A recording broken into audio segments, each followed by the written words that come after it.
सो 12th पे हम आ चुके हैं। 12th का नीट का जो हम तैयारी चल रही है उसमें आखिरी पड़ाव पर है, क्योंकि हम इनऑर्गेनिक पूरी कंप्लीट कर चुके हैं। मतलब मैं अपनी तरफ से पूरी करवा चुकी हूँ, ऑर्गेनिक हम कंप्लीट कर चुके हैं। 11th का अपना फिजिकल का पोर्शन हो चुका है। अब स्टार्ट करने वाले हैं 12th का अपन बचे कुचे के chapter, solution electrochemistry, chemical kinetics. Average आप पर चैप्टर 2 क्वेश्चंस कम से कम मान के चलिए, कुछ एवरेज बढ़ा तो 3 क्वेश्चन भी लेके जा सकता है कोई चैप्टर। सबसे पहले अगर हम सॉल्यूशन की बात करते हैं, सॉल्यूशन आपका क्या होता है? Solute plus solvent. Solute plus solvent अगर हम बात कर रहे हैं यहाँ पर, तो जो कम अमाउंट में प्रेजेंट होता है सॉल्यूट, मोर अमाउंट में प्रेजेंट होता है सॉल्वेंट। सबसे पहले अगर हम बात कर रहे हैं टाइप ऑफ सॉल्वेंट की, तो सॉल्वेंट के बेसिस पर सॉल्यूशन को हमने 3 पार्ट्स में क्लासिफाइड कर रखा है: सॉलिड सॉल्यूशन, लिक्विड सॉल्यूशन और गैसियस सॉल्यूशन। सॉलिड सॉल्यूशन क्या होते हैं? जिसमें सॉलिड ऐसा सॉल्वेंट हो। अब सॉल्वेंट में सॉल्वेंट कैसे हो सकता है कोई सॉलिड? तो हम इसके एग्जांपल्स याद रखने, जैसे एलॉयज हो गए आपके। यहाँ पर लिक्विड इन लिक्विड सॉल्यूशन की अगर हम बात कर रहे हैं, तो यहाँ पर अगर हम बात कर रहे हैं लिक्विड इन सॉलिड, अमालगम हो गया, अमालगमेटेड जिंक हो गया। यहाँ हमारे पास गैस इन सॉलिड की बात कर रहे हैं, कोई भी गैस जो हो गई, पैलेडियम, प्लेटिनियम, जैसे हाइड्रोजन गैस पैलेडियम पे डिसॉल्व होती है, ये टिपिकल केमिस्ट्री के एग्जांपल होते हैं। बाकी अगर हम बात करें solid in liquid, basic example पता है, पानी में शुगर घोल दो। लिक्विड इन लिक्विड, दारू को पानी में घोल दो, अल्कोहल इन वाटर कर दो। गैस इन लिक्विड, सारी कार्बोनेटेड ड्रिंक्स हो गई। तो इस तरीके से हमें बेसिक आइडिया होना चाहिए कि हमारे पास सॉल्वेंट, सॉलिड, लिक्विड और गैस तीनों हो सकता है। फर्स्ट टॉपिक जो आपका आता है इस चैप्टर के अंदर, that is concentration of solution. इसको मैं स्किप करते हुए इसलिए नहीं चल रही हूँ क्योंकि आपको एक बार रिकॉल करा दूं केवल कंसंट्रेशन ऑफ जो हमारे पास में सॉल्यूशन है। मैं मॉल कॉन्सेप्ट में इसको पूरा डिटेल में ले चुकी हूँ, तो अब हम यहाँ पर इसको छोड़ के चलेंगे। लेकिन आपको पता होना चाहिए इसके क्वेश्चंस जो होते हैं यहाँ पर यूज होते हैं। हम बात करते हैं सॉल्युबिलिटी की। अगर हम बात कर रहे हैं सॉल्युबिलिटी की, तो आपकी जो सॉल्युबिलिटी होती है वो क्या होता है? कितना अमाउंट सॉल्यूट का पर्टिकुलर किसी भी सॉल्यूशन के अंदर प्रेजेंट है सैचुरेटेड कंडीशन पर, उसे हम क्या बोलते हैं? सॉल्युबिलिटी। मतलब हम किसी भी चीज को डिसॉल्व करते जा रहे हैं, तो एक टाइम बाद हमें सैचुरेशन आ जाएगा, उसके बाद और डिसॉल्व नहीं होगी, तो उसको हमने बोल दिया उसकी सॉल्युबिलिटी। ये किस किस पे डिपेंड करता है? आपका नेचर पे डिपेंड करता है सॉल्यूट और सॉल्वेंट के। ये आपका किस पे डिपेंड कर रहा है? सॉल्यूट और सॉल्वेंट के नेचर पे डिपेंड कर रहा है। दूसरा आपका ये टेम्परेचर पे डिपेंड कर रहा है, और तीसरा आपका ये प्रेशर पे डिपेंड कर रहा है। तो हमारे पास में सॉल्युबिलिटी 3 फैक्टर्स पे डिपेंड करती है आपकी। सॉल्युबिलिटी सॉलिड और सॉल्वेंट पर, टेम्परेचर पर और प्रेशर पर, ये 3 चीजों पे आपके डिपेंड कर रही है। अब 2 केस पढ़ने होते हैं आपको यहाँ पर, जब हम सॉलिड को लिक्विड में डिसॉल्व कर रहे हैं। अब हर सॉलिड में लिक्विड में डिसॉल्व नहीं हो जाता। हम क्या पोलर पोलर में डिसॉल्व होता है, और नॉन पोलर में डिसॉल्व होता है। That is like dissolves like. जो जैसा होता है वो उसी में घुलता है, जैसे आपकी उसी से पड़ती है जिस जैसे आपका नेचर होता है। तो बेसिकली हम बोल रहे हैं सेम चीजें डिसॉल्व होती है। लाइक वाटर के अंदर अल्कोहल डिसॉल्व होता है, बेंजीन जो होता है वाटर में डिसॉल्व नहीं होता क्योंकि नॉन पोलर होता है। लेकिन हमें यहाँ पर क्या देखना है? सॉलिड लिक्विड में टेम्परेचर का क्या इफेक्ट पड़ेगा और प्रेशर का क्या इफेक्ट पड़ेगा। अगर टेम्परेचर बढ़ाया जा रहा है तो डिपेंड करता है प्रोसेस एंडोथर्मिक है या फिर एक्सोथर्मिक है। टेम्परेचर बढ़ाने पर एंडोथर्मिक प्रोसेस फॉरवर्ड डायरेक्शन में जाती है तो आपकी सॉल्युबिलिटी बढ़ेगी, और टेम्परेचर बढ़ाने पर एक्सोथर्मिक में बैकवर्ड डायरेक्शन में आती है तो आपकी सॉल्युबिलिटी यहाँ पर क्या होगी? डिक्रीज होगी। दूसरा, अगर प्रेशर का इफेक्ट देखते हैं हम यहीं पर, तो प्रेशर का इफेक्ट जो होगा वो क्या होगा? नेग्लिजिबल होगा, क्योंकि हम यहाँ सॉलिड को लिक्विड में डिसॉल्व कर रहे हैं। अगर सॉलिड को लिक्विड में डिसॉल्व करना चाह रहा है तो इनका मतलब सॉलिड तो इनकम्प्रेसिबल है, तो उसका इफेक्ट जो होगा वो नेग्लिजिबल कंसीडर किया जाएगा।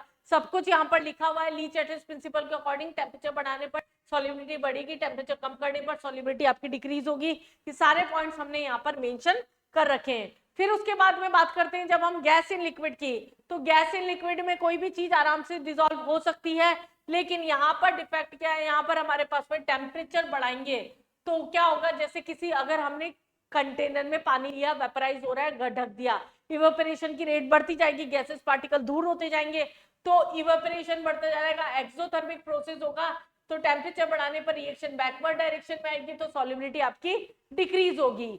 लेकिन इसका मेन जो क्वेश्चन आता है वो आता है आपका प्रेशर का इफेक्ट। प्रेशर का इफेक्ट हमारे पास में यहाँ पर बताया गया according to Henry's law. Henry's law के अकॉर्डिंग बताया कि जैसे जैसे प्रेशर बढ़ाया जाता है वैसे वैसे सॉल्युबिलिटी जो होती है वो आपकी क्या होती जाती है, यहाँ पर इंक्रीज होती जाती है। तो पार्शियल प्रेशर बढ़ाएंगे तो हमारे पास में सॉल्युबिलिटी इंक्रीज होती जाएगी। यहाँ पर क्या बोला, partial pressure is equal to K H dot X. X यहाँ पर क्या है हमारे पास में मोल फ्रैक्शन। मोल फ्रैक्शन यहाँ पर क्या बता रहा है, सॉल्युबिलिटी को बता रहा है। यहां हमारे पास में अगर मोल फ्रैक्शन आपका अगर सॉल्युबिलिटी को अगर बता रहा है तो इस केस के अंदर हमें बहुत बार क्वेश्चन में ऐसा होगा, न्यूमेरिकल्स में ऐसा होगा कि सॉल्युबिलिटी आपकी क्वेश्चन के अंदर दे रखी है नहीं दे रखी, उस पर डिपेंड करेगी चीजें। अब अगर हमने बात किया यहाँ पर के एच क्या है, हेनरीज कांस्टेंट, पी यहाँ पर partial pressure, x mole fraction. Pressure और मोल फ्रैक्शन में डायरेक्टली प्रोपोर्शनल का आपका यहाँ पर ग्राफ हो जाएगा। दूसरी कंडीशन अगर हम बात कर रहे हैं यहाँ पर,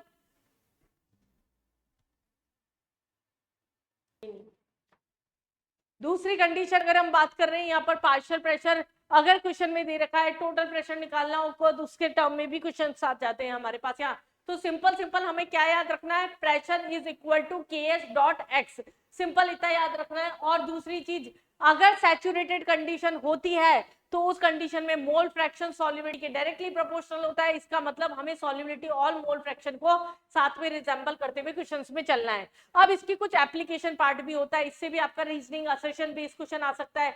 जैसा हम देखते हैं सॉफ्ट ड्रिंक्स होती है, ठंडी बोतल चिल्ड बोतल खोल रहे हैं बिल्कुल, तो गैसेस पार्टिकल आपके ज्यादा लिबरेट होते हैं। क्यों? क्योंकि फ्रीजर या फ्रीज में आपका क्या है, टेम्परेचर कम है और प्रेशर ज्यादा है, तो दोनों फेवरेबल कंडीशन है गैस को लिक्विड में डिसॉल्व करने के लिए। सिमिलरली हम देखते हैं एक्वेटिक स्पीशीज होती है, बॉटम में नीचे प्रेजेंट ज्यादा होती है, सेम रीजन, प्रेशर वहां पर ज्यादा है, टेम्परेचर कम है, गैसेस डिसॉल्व गैस ऑक्सीजन ज्यादा मिलेगी तो रेस्पिरेशन इजी होता है, रेस्पिरेशन इजी होने की वजह से वो नीचे रहना प्रेफर करती है। इस तरह का कुछ एप्लीकेशन पार्ट रीजनिंग बेस आता है, तो आप आराम से इसे हेनरीज लॉ के बेसिस पर टिक मार सकते हैं। अगला हम न्यूमेरिकल्स अगर हम बात करते हैं यहाँ पर, जैसे इस तरह का क्वेश्चन आपका आ जाता है, एक क्वेश्चन बेस हम समझ लेते हैं इसका।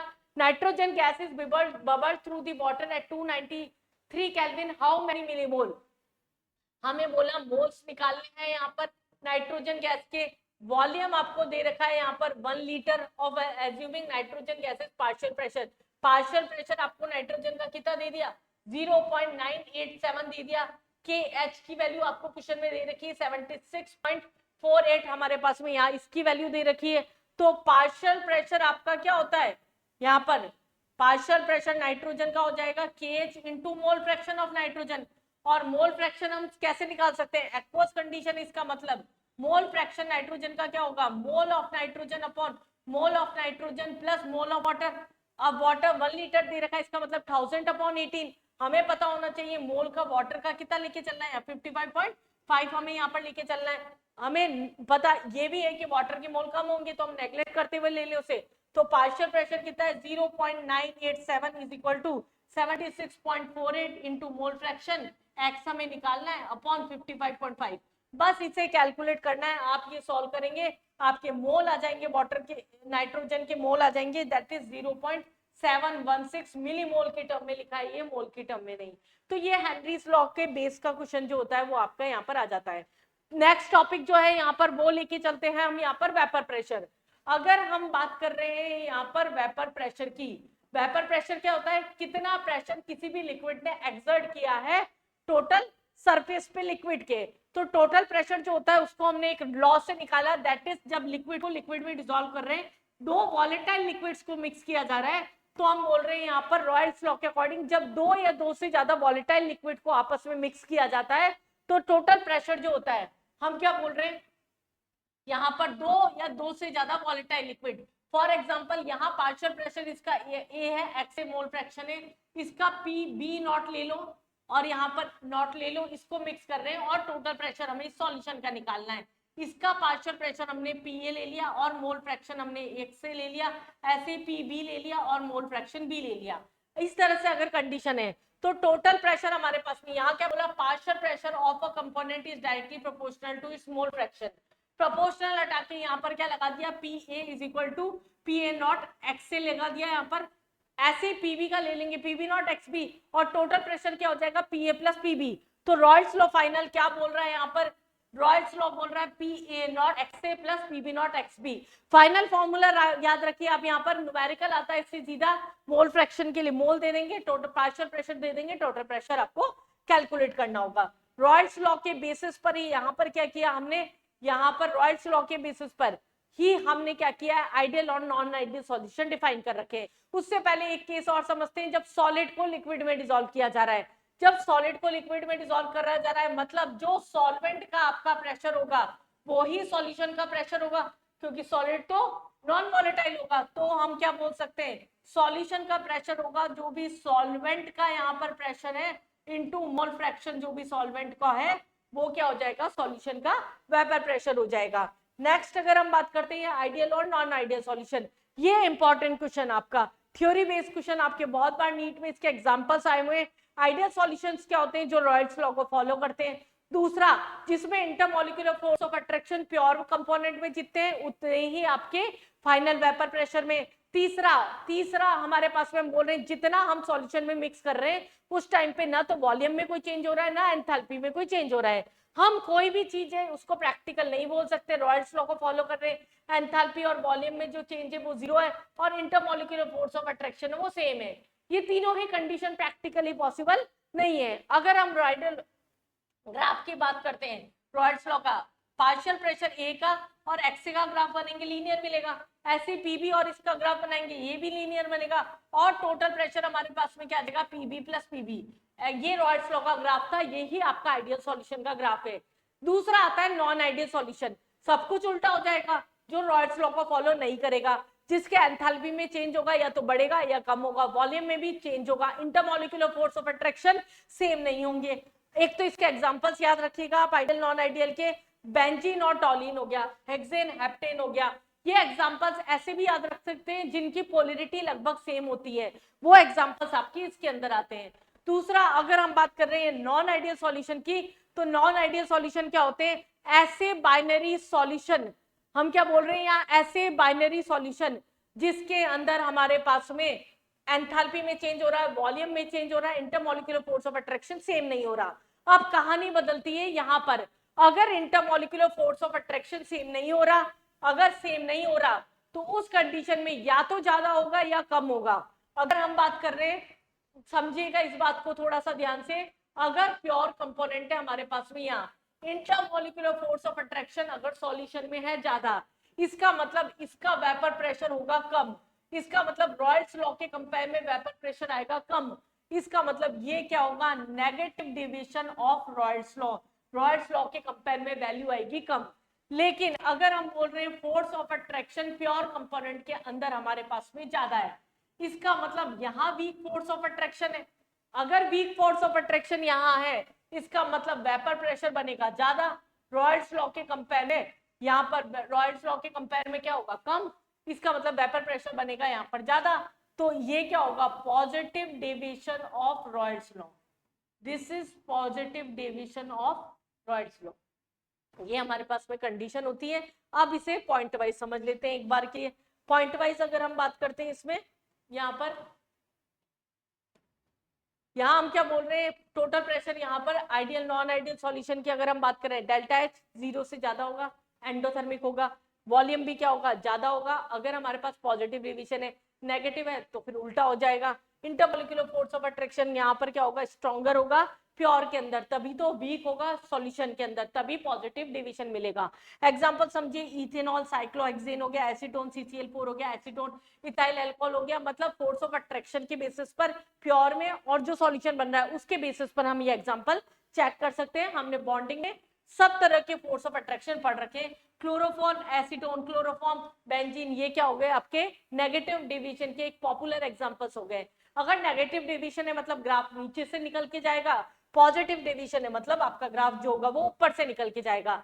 रॉयल्स लॉ का बेसिक डायग्राम ये था, अगर हमारे पास में टोटल वेपर प्रेशर ज्यादा आ रहा है इसका मतलब पॉजिटिव डिवीजन हो गया, अगर ओवरऑल कम आ रहा है इसका मतलब ये क्या हो गया, नेगेटिव डिवीजन हो गया।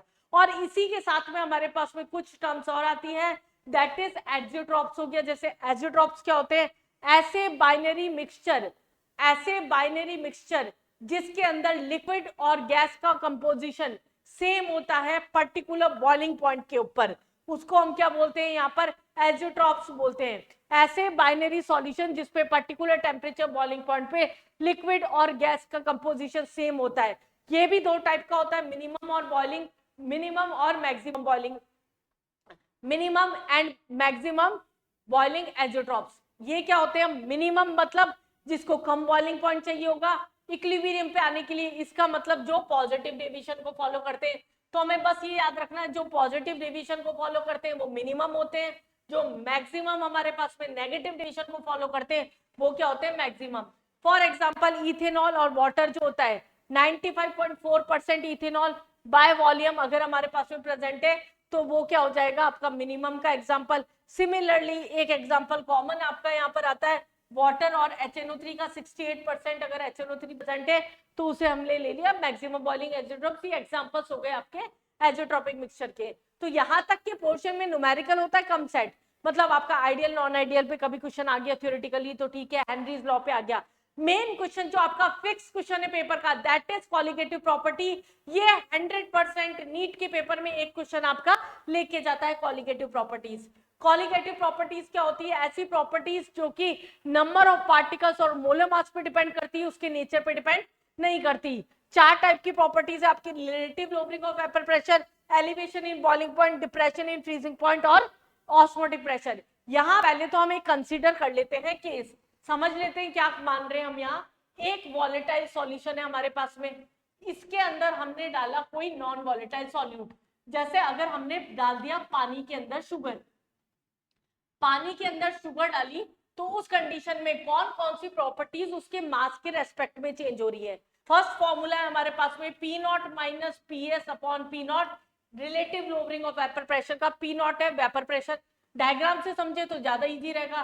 पी एस है after adding non volatile solution, इसका फॉर्मूला होता है number of moles of solute, या हम लिख लें W2 upon M2 into W1 upon M1। 2 है सॉल्यूट के लिए, 1 है सॉल्वेंट के लिए। सेकंड प्रॉपर्टी हम पढ़ेंगे elevation in boiling point, that is delta TB. Delta TB आपका होता है केबी डॉट मोलिलिटी। मोलिलिटी का फॉर्मूला आपको याद होना चाहिए, number of moles of solute present in 1 kilogram of solvent.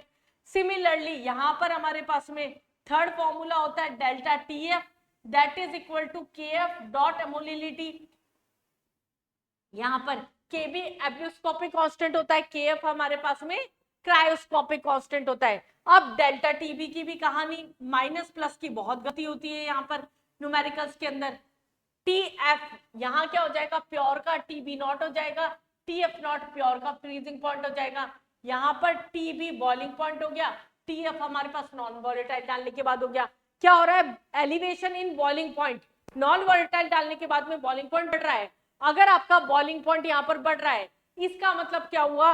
Boiling point बढ़ रहा है मतलब हमारे पास में बड़े में से छोटा माइनस करना है, टीबी माइनस टीबी नॉट। यहाँ क्या हो जाएगा? टीएफ नॉट माइनस टीएफ, क्योंकि फ्रीजिंग पॉइंट जो होता है वो आपका कम होता है। और फोर्थ आपकी कॉलिगेटिव प्रॉपर्टी जो आएगी that is osmotic pressure, CRT से याद रखिए। C यहाँ पर मोलिरिटी होता है, मोलिरिटी होता है number of moles of solute present in 1 litre of solution, that is W2 upon M2 into R into T into 1000। अगर वॉल्यूम अगर हमारे पास में सॉल्यूशन ml में दे रखा है तो ये हमारे पास में सारी की सारी चारों प्रॉपर्टीज हो गई जिसके फॉर्मूलेस आपको याद होनी चाहिए। एक बार फटाफट से मैं थोड़ा सा डेराइव फॉर्म में बता देती हूँ। यहाँ पर हमने डेरिवेशंस कर रखे, अभी जरूरत नहीं है हमारे पास में डेरिवेशन की। अगर TB elevation in boiling point की बात करते हैं, ग्राफ ध्यान रखिएगा वेपर प्रेशर और टेम्परेचर का। ये क्या होता है आपका, यहाँ पर क्या हो रहा है? बढ़ रहा है, इसका मतलब ये टीबी नॉट हो गया, ये टीबी हो गया। चेंज इन डेल्टा टीबी जो हो गया वो आपका क्या हो गया? बॉइलिंग पॉइंट में वेरिएशन। सिमिलरली फ्रीजिंग पॉइंट भी हो जाएगा आपका, सिमिलरली फ्रीजिंग पॉइंट भी आपका क्या हो जाएगा? डिक्रीज हो रहा है। यहाँ पर हमारे पास में क्या हो रहा है? डिक्रीज हो रहा है। ये आपका क्या हो गया? डेल्टा टीएफ का ग्राफ हो गया, ये सॉल्यूट और सॉल्वेंट का ग्राफ हो गया। नेक्स्ट हमने यहाँ पर लिया ऑस्मोटिक प्रेशर, मैंने सारा स्टार्टिंग में बता दिया, आपको इतनी थ्योरी पढ़ के जाने की जरूरत नहीं है उसकी। यहाँ पर ऑस्मोटिक प्रेशर हमने यहाँ पर लिया। अब ऑस्मोसिस हमारे पास में क्या फिनोमेना है? लोअर कंसंट्रेशन से हायर कंसंट्रेशन से सॉल्वेंट पार्टिकल का मूवमेंट। अब इसी के अपोजिट एक वर्ड आता है रिवर्स ऑस्मोसिस। रिवर्स ऑस्मोसिस क्या होता है? कि जो कि वाटर को प्योर करने के काम आता है। यहाँ पर हम क्या करते हैं? एक्सटर्नल प्रेशर को ऑस्मोटिक प्रेशर से ज्यादा कर देते हैं। सॉल्वेंट पार्टिकल अपोजिट डायरेक्शन में मूव करने लग जाता है। यहाँ स्पेशल एक मेम्ब्रेन यूज करते हैं हम सेल्यूलोज एसीटेट की, जिसे हमारे पास में केवल प्योर सॉल्वेंट पार्टिकल जो होता है वहां से रिमूव हो पाता है। तो ये हमारे पास में कुछ टर्म्स थी ऑस्मोटिक प्रेशर की। कुछ टर्म और ले लेते हैं हम यहाँ पर जो न्यूमेरिकल्स में काम आएगी। सॉल्यूशन को हमने 3 पार्ट्स में क्लासिफाइड कर रखा है, आइसोटोनिक सॉल्यूशन, हाइपरटोनिक सॉल्यूशन और हाइपोटोनिक सॉल्यूशन और हाइपोटोनिक सॉल्यूशन। आइसोटोनिक सॉल्यूशन क्या होते हैं? ऐसे सॉल्यूशन जहां पर ऑस्मोटिक प्रेशर जो होता है वो आपका दोनों तरफ सेमी परमेबल मेम्ब्रेन के थ्रू इक्वल होता है। हाइपरटोनिक सॉल्यूशन जिनका कंसंट्रेशन ज्यादा होता है, जिसकी वजह से सेल में क्या हो जाता है आपका श्रिंकेज हो जाता है। अगर हमने जैसे पानी में अगर हमने कोई चीज डाली तो स्वेल हो जाती है, दैट इज हाइपोटोनिक सॉल्यूशन जिसका कंसंट्रेशन कम होता है, इसकी वजह से स्वेलिंग हो जाती है आपकी हाइपोटोनिक सॉल्यूशन। मेन आपको आइसोटोनिक सॉल्यूशन यहाँ पर याद रखना है, जिसके कारण यहाँ पर हम यूज करते हैं इसे। नेक्स्ट हम बात कर रहे हैं यहाँ पर ऑस्मोसिस के बाद में एब्नॉर्मल मोलर मास की। 4 प्रॉपर्टीज पढ़ी हमने मोलर मास के रेस्पेक्ट में। अब हम देखते हैं abnormal molar mass. Abnormal molar mass क्या होता है आपका? यहाँ पर एब्नॉर्मल मोलर मास होता है जब आपकी कैलकुलेटेड वैल्यू जो आ रही थी और ऑब्जर्व वैल्यू इक्वल ना आ रही हो। अब जब वो इक्वल नहीं आ रही तो कुछ तो वेरिएशन हो रहा होगा। तो किसी भी सॉल्यूशन में अगर एसोसिएशन हो जाता है या डिसोसिएशन हो जाता है, अगर कभी भी सॉल्यूशन में एसोसिएशन या डिसोसिएशन हो जाता है तो वैल्यूज जो होती है वो अलग हो जाती है और उसको हम एक अलग से फैक्टर से निकालते हैं। इस चैप्टर का सबसे इंपॉर्टेंट पोर्शन है ये went half factor. Went of factor को हम आई से रिप्रेजेंट करते हैं। वेंट ऑफ फैक्टर आपका क्या है? ऐसा फैक्टर जो कि ये बता रहा है किसी भी सॉल्यूशन में एसोसिएशन होगा या डिसोसिएशन होगा।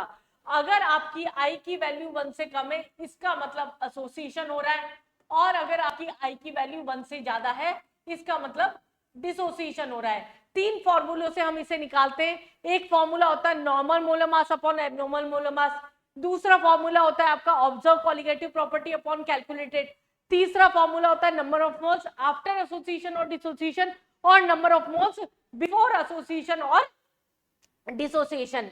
ये हमारे पास में ये वैल्यूज होती हैं 3 फॉर्मूलों की। अगर किसी भी न्यूमेरिकल के अंदर किसी भी न्यूमेरिकल के अंदर ये लिखा है 100% आयनाइज्ड, इसका मतलब आपको पता होना चाहिए आई जो होता है वो होता है सीधा नंबर ऑफ आयंस। इसका मतलब जैसे NaCl है तो आप सीधा आई फैक्टर क्या ले लोगे? यहाँ पर 2 ले लोगे। CaCl2 है, आई फैक्टर आप क्या ले लोगे? Ca+2 और 2Cl- सीधा 3 ले लोगे। तो ये हमारे पास में होता है। किसी भी न्यूमेरिकल में अगर वर्ड्स आ गए like association, dissociation, dimerization, ionization, तो आपको जितने भी हमने चारों फॉर्मूले डिराइव किए हैं कॉलिगेटिव प्रॉपर्टी के, relative lowering of vapour pressure, elevation in boiling point, यहाँ पर depression in freezing point and osmotic pressure, सबको आई से मल्टीप्लाई कर देना है। ये कब करना है? केवल जब एसोसिएशन, डिसोसिएशन, डायमराइजेशन इस तरह के वर्ड्स आपको न्यूमेरिकल के अंदर यहाँ पर दे रखे हैं। अब एक चीज होती है आपके डिग्री ऑफ डिसोसिएशन और डिग्री ऑफ एसोसिएशन। अब समझिए इसे थोड़ा सा डेरिवेशन से। अगर AN है, अगर डिसोशिएट हो रहे 1 मोल है, 0 मोल है, एक टाइम बाद 1 माइनस अल्फा एन अल्फा होंगे, तो हमारे पास में यहाँ डिग्री ऑफ डिसोसिएशन का फॉर्मूला क्या होगा? I-1 N-1। ये हमारे पास में डिग्री ऑफ डिसोसिएशन का फॉर्मूला हो जाता है। ऐसे ही डिग्री ऑफ एसोसिएशन की अगर बात करते हैं, अगर पार्टिकल एसोसिएट हो रहे हैं तो ये क्या हो जाएगा हमारे पास? अल्फा बाय एन हो जाएगा। अल्फा बाय एन हो जाएगा। ये हम डिग्री ऑफ डिसोसिएशन यहाँ पर लिख रखा था आपका, ये I-1 N-1। अगर हम बात करते हैं एसोसिएशन के, मतलब यहाँ अल्फा-1 हो जाएगा, तो अल्फा डी क्या हो जाएगा? I-1 1/n-1। जिन बच्चों को इक्विलिब्रियम से क्वेश्चन नहीं लगाना आता वो ये लास्ट वाले फॉर्मूले याद करके जा सकते हैं, ये आपके बहुत इजी कर देते हैं क्वेश्चंस को। अब अगर हम बात कर रहे हैं, जैसे इस तरह के क्वेश्चंस बहुत आते हैं, उससे पहले कॉन्सेप्ट समझिए। कॉलिगेटिव प्रॉपर्टी डायरेक्टली प्रोपोर्शनल होती है I/m के, जब भी कंपैरेटिव वाले क्वेश्चन है। लेकिन अगर बोला गया मतलब relative lowering of vapour pressure हो, एलिवेशन इन बॉइलिंग पॉइंट हो, फ्रीजिंग पॉइंट में डिप्रेशन बोला गया हो, या ऑस्मोटिक प्रेशर हो, ये सारी की सारी I/m के डायरेक्टली प्रोपोर्शनल होगी। लेकिन अगर कहीं डायरेक्ट केवल वेपर प्रेशर बोला है तो वो इनवर्सली प्रोपोर्शनल होगा। अगर केवल यहाँ पर वेपर प्रेशर के अलावा फ्रीजिंग पॉइंट बोला है तो वो भी क्या होगा, इनवर्सली प्रोपोर्शनल होगा। लेकिन बॉइलिंग पॉइंट और ऑस्मोटिक प्रेशर हमेशा डायरेक्टली प्रोपोर्शनल होंगे। एक क्वेश्चन से मैं दोनों बातों का डिफरेंस समझाती हूँ। Relative lowering of vapour pressure 0.1 molar NaCl है और यहाँ पर 0.1 मोलर अगर हम बात करें CaCl2 है, इसका पूछा गया है। तो दोनों में से किसका ज्यादा होगा, दोनों का कंसंट्रेशन सेम है, मतलब आई फैक्टर सेम हो गया। इन क्वेश्चंस में हम 100% डिसोसिएटेड लेके चलते हैं। तो आई ये हमारे पास में क्या हो गया 2 इंटू 0.1 और ये हो गया हमारे पास में 2 इंटू यहाँ पर 3 इंटू 0.1, तो बी का ज्यादा हो जाएगा ए से। लेकिन अगर इसी क्वेश्चन के अंदर केवल वेपर प्रेशर का ऑर्डर पूछा है तो इनवर्सली प्रोपोर्शनल हो जाएगा, ए ज्यादा हो जाएगा बी से। ये एक नेगेटिव होने वाला क्वेश्चन होता है, इस कॉन्सेप्ट को बिल्कुल अच्छे से ध्यान रखिएगा बच्चा। अभी भी चैनल को सब्सक्राइब नहीं किया, मैं बार बार बोल रही हूँ चैनल को सब्सक्राइब कर लीजिए। बहुत कुछ आने वाला है नीट से रिलेटेड चैनल पर, अभी भी बहुत कुछ बाकी है, इसलिए लगे रहिए। लास्ट दिनों में मैं बहुत कुछ इंपॉर्टेंट लेके आऊंगी, जब आपके 3 से 4 दिन बच रहे होंगे तब मैं जुड़ूंगी आपके साथ में लाइव, और बहुत कुछ इंपॉर्टेंट हम वहां पर करने वाले हैं। चलिए हम न्यूमेरिकल्स पे बात करते हैं, किस तरह के क्वेश्चंस आपके आते हैं सॉल्यूशन में। फर्स्ट क्वेश्चन हमारे पास में बोला मास ऑफ ग्लूकोज रिक्वायर्ड। जैसे मैंने इतना क्वेश्चन बोला तो मैंने W2 पे यहाँ पर क्वेश्चन मार्क करके रख लिया। To prepare 1 litre of solution, मतलब वॉल्यूम आपका यहाँ पर 1 लीटर दे रखा है। विच इज आइसोटोनिक विथ, हमें क्या बोला आइसोटोनिक विथ W2 वॉल्यूम और लीटर, हमारे पास में W2/V की वैल्यू दे दिया 15 ग्राम पर लीटर, और हमारे पास में यूरिया दे रखा है, मतलब M2 क्या हो गया आपके पास में, ये प्रिंटिंग मिस्टेक है, यूरिया का NH2 होता है फॉर्मूला, M2 यूरिया का मास 60 आता है आपका, कैलकुलेट कर लीजिएगा, डाटा दे रखा है। अब आइसोटोनिक जैसे ही बोला तो हमें क्या क्लिक करना चाहिए, π1 = π2, और यहाँ पर हमारे पास ग्लूकोज दिया था 180 इसका मास होता है, तो इसका M1 M2 मतलब ये क्या हो गया आपका 180 हो गया। तो हम क्या बोल सकते हैं नंबर ऑफ, क्योंकि RT तो कैंसिल हो जाएगा, CRT में RT तो कैंसिल हो जाएगा, number of moles by volume = number of moles, यहाँ पर 2 लिया है, यहाँ पर भी 2 ही ले लेते हैं, चलो यहाँ 1 ले लो, 1 और 2 V1। N1 कितना है आपका W2 अपॉन यहाँ पर 180 इंटू वॉल्यूम है 1 लीटर = ग्राम पर लीटर में ही दिया था ये भी, तो इसका मतलब ये क्या हो गया 15/60, W2 वो दे रखा था। ये सॉल्व कर लीजिए, आपका वेट जो आ जाएगा सीधा सीधा कैलकुलेशन, ये 3 टाइम्स का करा है, ये 48, ये आपका क्या आ जाएगा 45 ग्राम आ जाएगा। अगला क्वेश्चन लेते हैं हम यहाँ पर, The plot of osmotic pressure, again osmotic pressure, NEET 2024 के ही क्वेश्चंस आपके चल रहे हैं, ध्यान रखिएगा। Plot of osmotic pressure versus concentration for a solution given a straight line of slope this, हमारे पास में osmotic pressure और concentration पाई और सी का जो ग्राफ हमारे पास में स्लोप की वैल्यू दे रखी है यहाँ पर इतनी लीटर बार पर मोल, मतलब ऑस्मोटिक प्रेशर ही दे दिया। The temperature at which osmotic pressure is done, temperature निकालना है, पाई = CRT, पाई/C का वैल्यू आपका दे रखा है, R हमें पता है यहाँ पर 0.083 इंटू टी, खत्म क्वेश्चन। क्वेश्चन में कुछ था ही नहीं करने के लिए, ये हमारे पास में क्या होगा 25.73 अपॉन 0.083 = T, ये आपको सॉल्व कर लेना है, केल्विन से डिग्री सेल्सियस में कन्वर्ट कर लेना है, ये आपका आंसर हो जाएगा। अगले क्वेश्चन पे आते हैं, Henrys value of 3 gases A B C, हमारे पास में दे रखी है, सॉल्युबिलिटी निकालनी है। हमें पता है KH = क्या होता है partial pressure into mole fraction होता है, यहाँ पर partial pressure into mole fraction होता है। KH बढ़ेगा तो हमारे पास में मोल फ्रैक्शन क्या होगा, गड़बड़, पार्शियल प्रेशर क्या होता है हमारे पास में, पार्शियल प्रेशर जो होता है किसी भी गैस का वो क्या होता है KH इंटू उसका मोल फ्रैक्शन होता है। हेनरीज लॉ कांस्टेंट KH की वैल्यूज दे रखी है हमारे पास में, तो डायरेक्टली प्रोपोर्शनल हो जाएगा सॉल्युबिलिटी, बस इतना पता लगाना था। इसकी वैल्यू B की हमारे पास में क्या है, यहाँ पर सबसे ज्यादा KH की वैल्यू हमारे पास में नेगेटिव, इसका मतलब सबसे कम वैल्यू, इसका मतलब इसकी सॉल्युबिलिटी की वैल्यू सबसे कम होगी, इसका मतलब B जो होगा सबसे ज्यादा सॉल्युबिलिटी रखेगा, यहाँ पर आएगा तो ये डायरेक्टली ये इनवर्सली प्रोपोर्शनल हो जाएगा। इधर आके जितनी ज्यादा KH की वैल्यू सॉल्युबिलिटी उतनी कम, तो B की हमारे पास में वैल्यू सबसे ज्यादा होगी, फिर C की, फिर A की। सीधा सीधा वैल्यू बेस्ड क्वेश्चन था, कुछ भी नहीं करना था, बस कॉन्सेप्ट पता होना चाहिए था। अगले क्वेश्चन पे आते हैं, which among the following aqueous solution of electrolytes will have minimum elevation in boiling point, choose the correct option. यहां पर मिनिमम आ गया ना, एलिवेशन इन बॉइलिंग पॉइंट, इसका मतलब हमारे पास में I इंटू एम के डायरेक्टली प्रोपोर्शनल। अगर हम बोल रहे हैं डायरेक्टली प्रोपोर्शनल 0.1 0.1 0.1, पहली बात तो इसका कंसेंट्रेशन ही कम है, इसको पर हमें 2 से मल्टीप्लाई करना है, इसको भी 2 से करना है, इसको 2 से करना है, और इसको भी 2 से करना है, सबको 2 से मल्टीप्लाई करना है। तो इसका मतलब आंसर आपका सीधा सीधा क्या हो गया, हमारे पास में मिनिमम पूछा था, मैक्सिमम नहीं, ध्यान रखिएगा। अगले क्वेश्चन पे आते हैं हम यहाँ पर, KH value for some gases at same temperature T is this.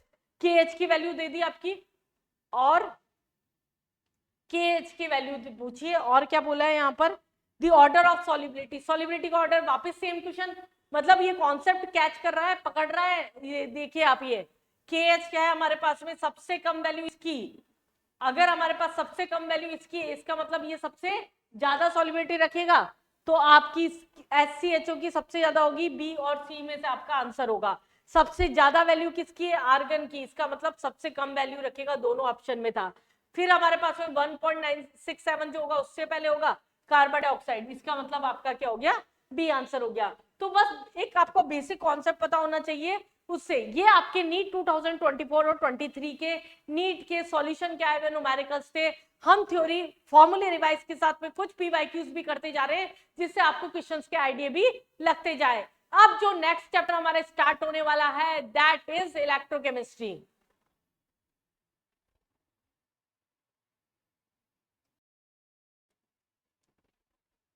Next chapter जो हम स्टार्ट करने वाले हैं, दैट इज इलेक्ट्रोकेमिस्ट्री। इलेक्ट्रोकेमिस्ट्री आपका 2-3 क्वेश्चन कुछ भी लेके जा सकता है यहाँ पर, क्योंकि ये जब बड़ा चैप्टर है आपका, तो इसमें वेरिएशन ज्यादा यहाँ पर देखने को मिलते हैं। इलेक्ट्रोकेमिस्ट्री में 4 टॉपिक्स हमें सबसे पहले यहाँ पर पढ़ने को मिलते हैं। सबसे पहले इलेक्ट्रोकेमिस्ट्री क्या है, ब्रांच है फिजिकल केमिस्ट्री की, जो कन्वर्जन कर रहा है इलेक्ट्रिकल एनर्जी का केमिकल एनर्जी में, या फिर केमिकल एनर्जी का इलेक्ट्रिकल एनर्जी में, किसी भी रिडॉक्स रिएक्शन के अंदर। अब यहाँ क्या है, हमें 4 पोर्शन में चैप्टर को पढ़ना होता है।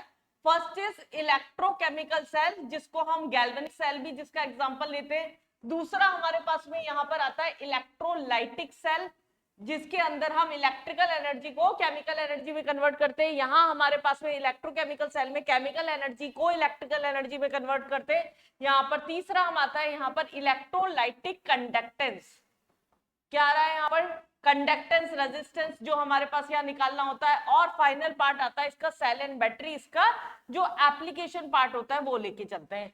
सबसे पहले जब हम बात कर रहे हैं इलेक्ट्रोकेमिकल सेल की, दैट इज गैल्वेनिक सेल जो हम बात कर रहे हैं, या डैनियल सेल जो इसका एग्जांपल होता है।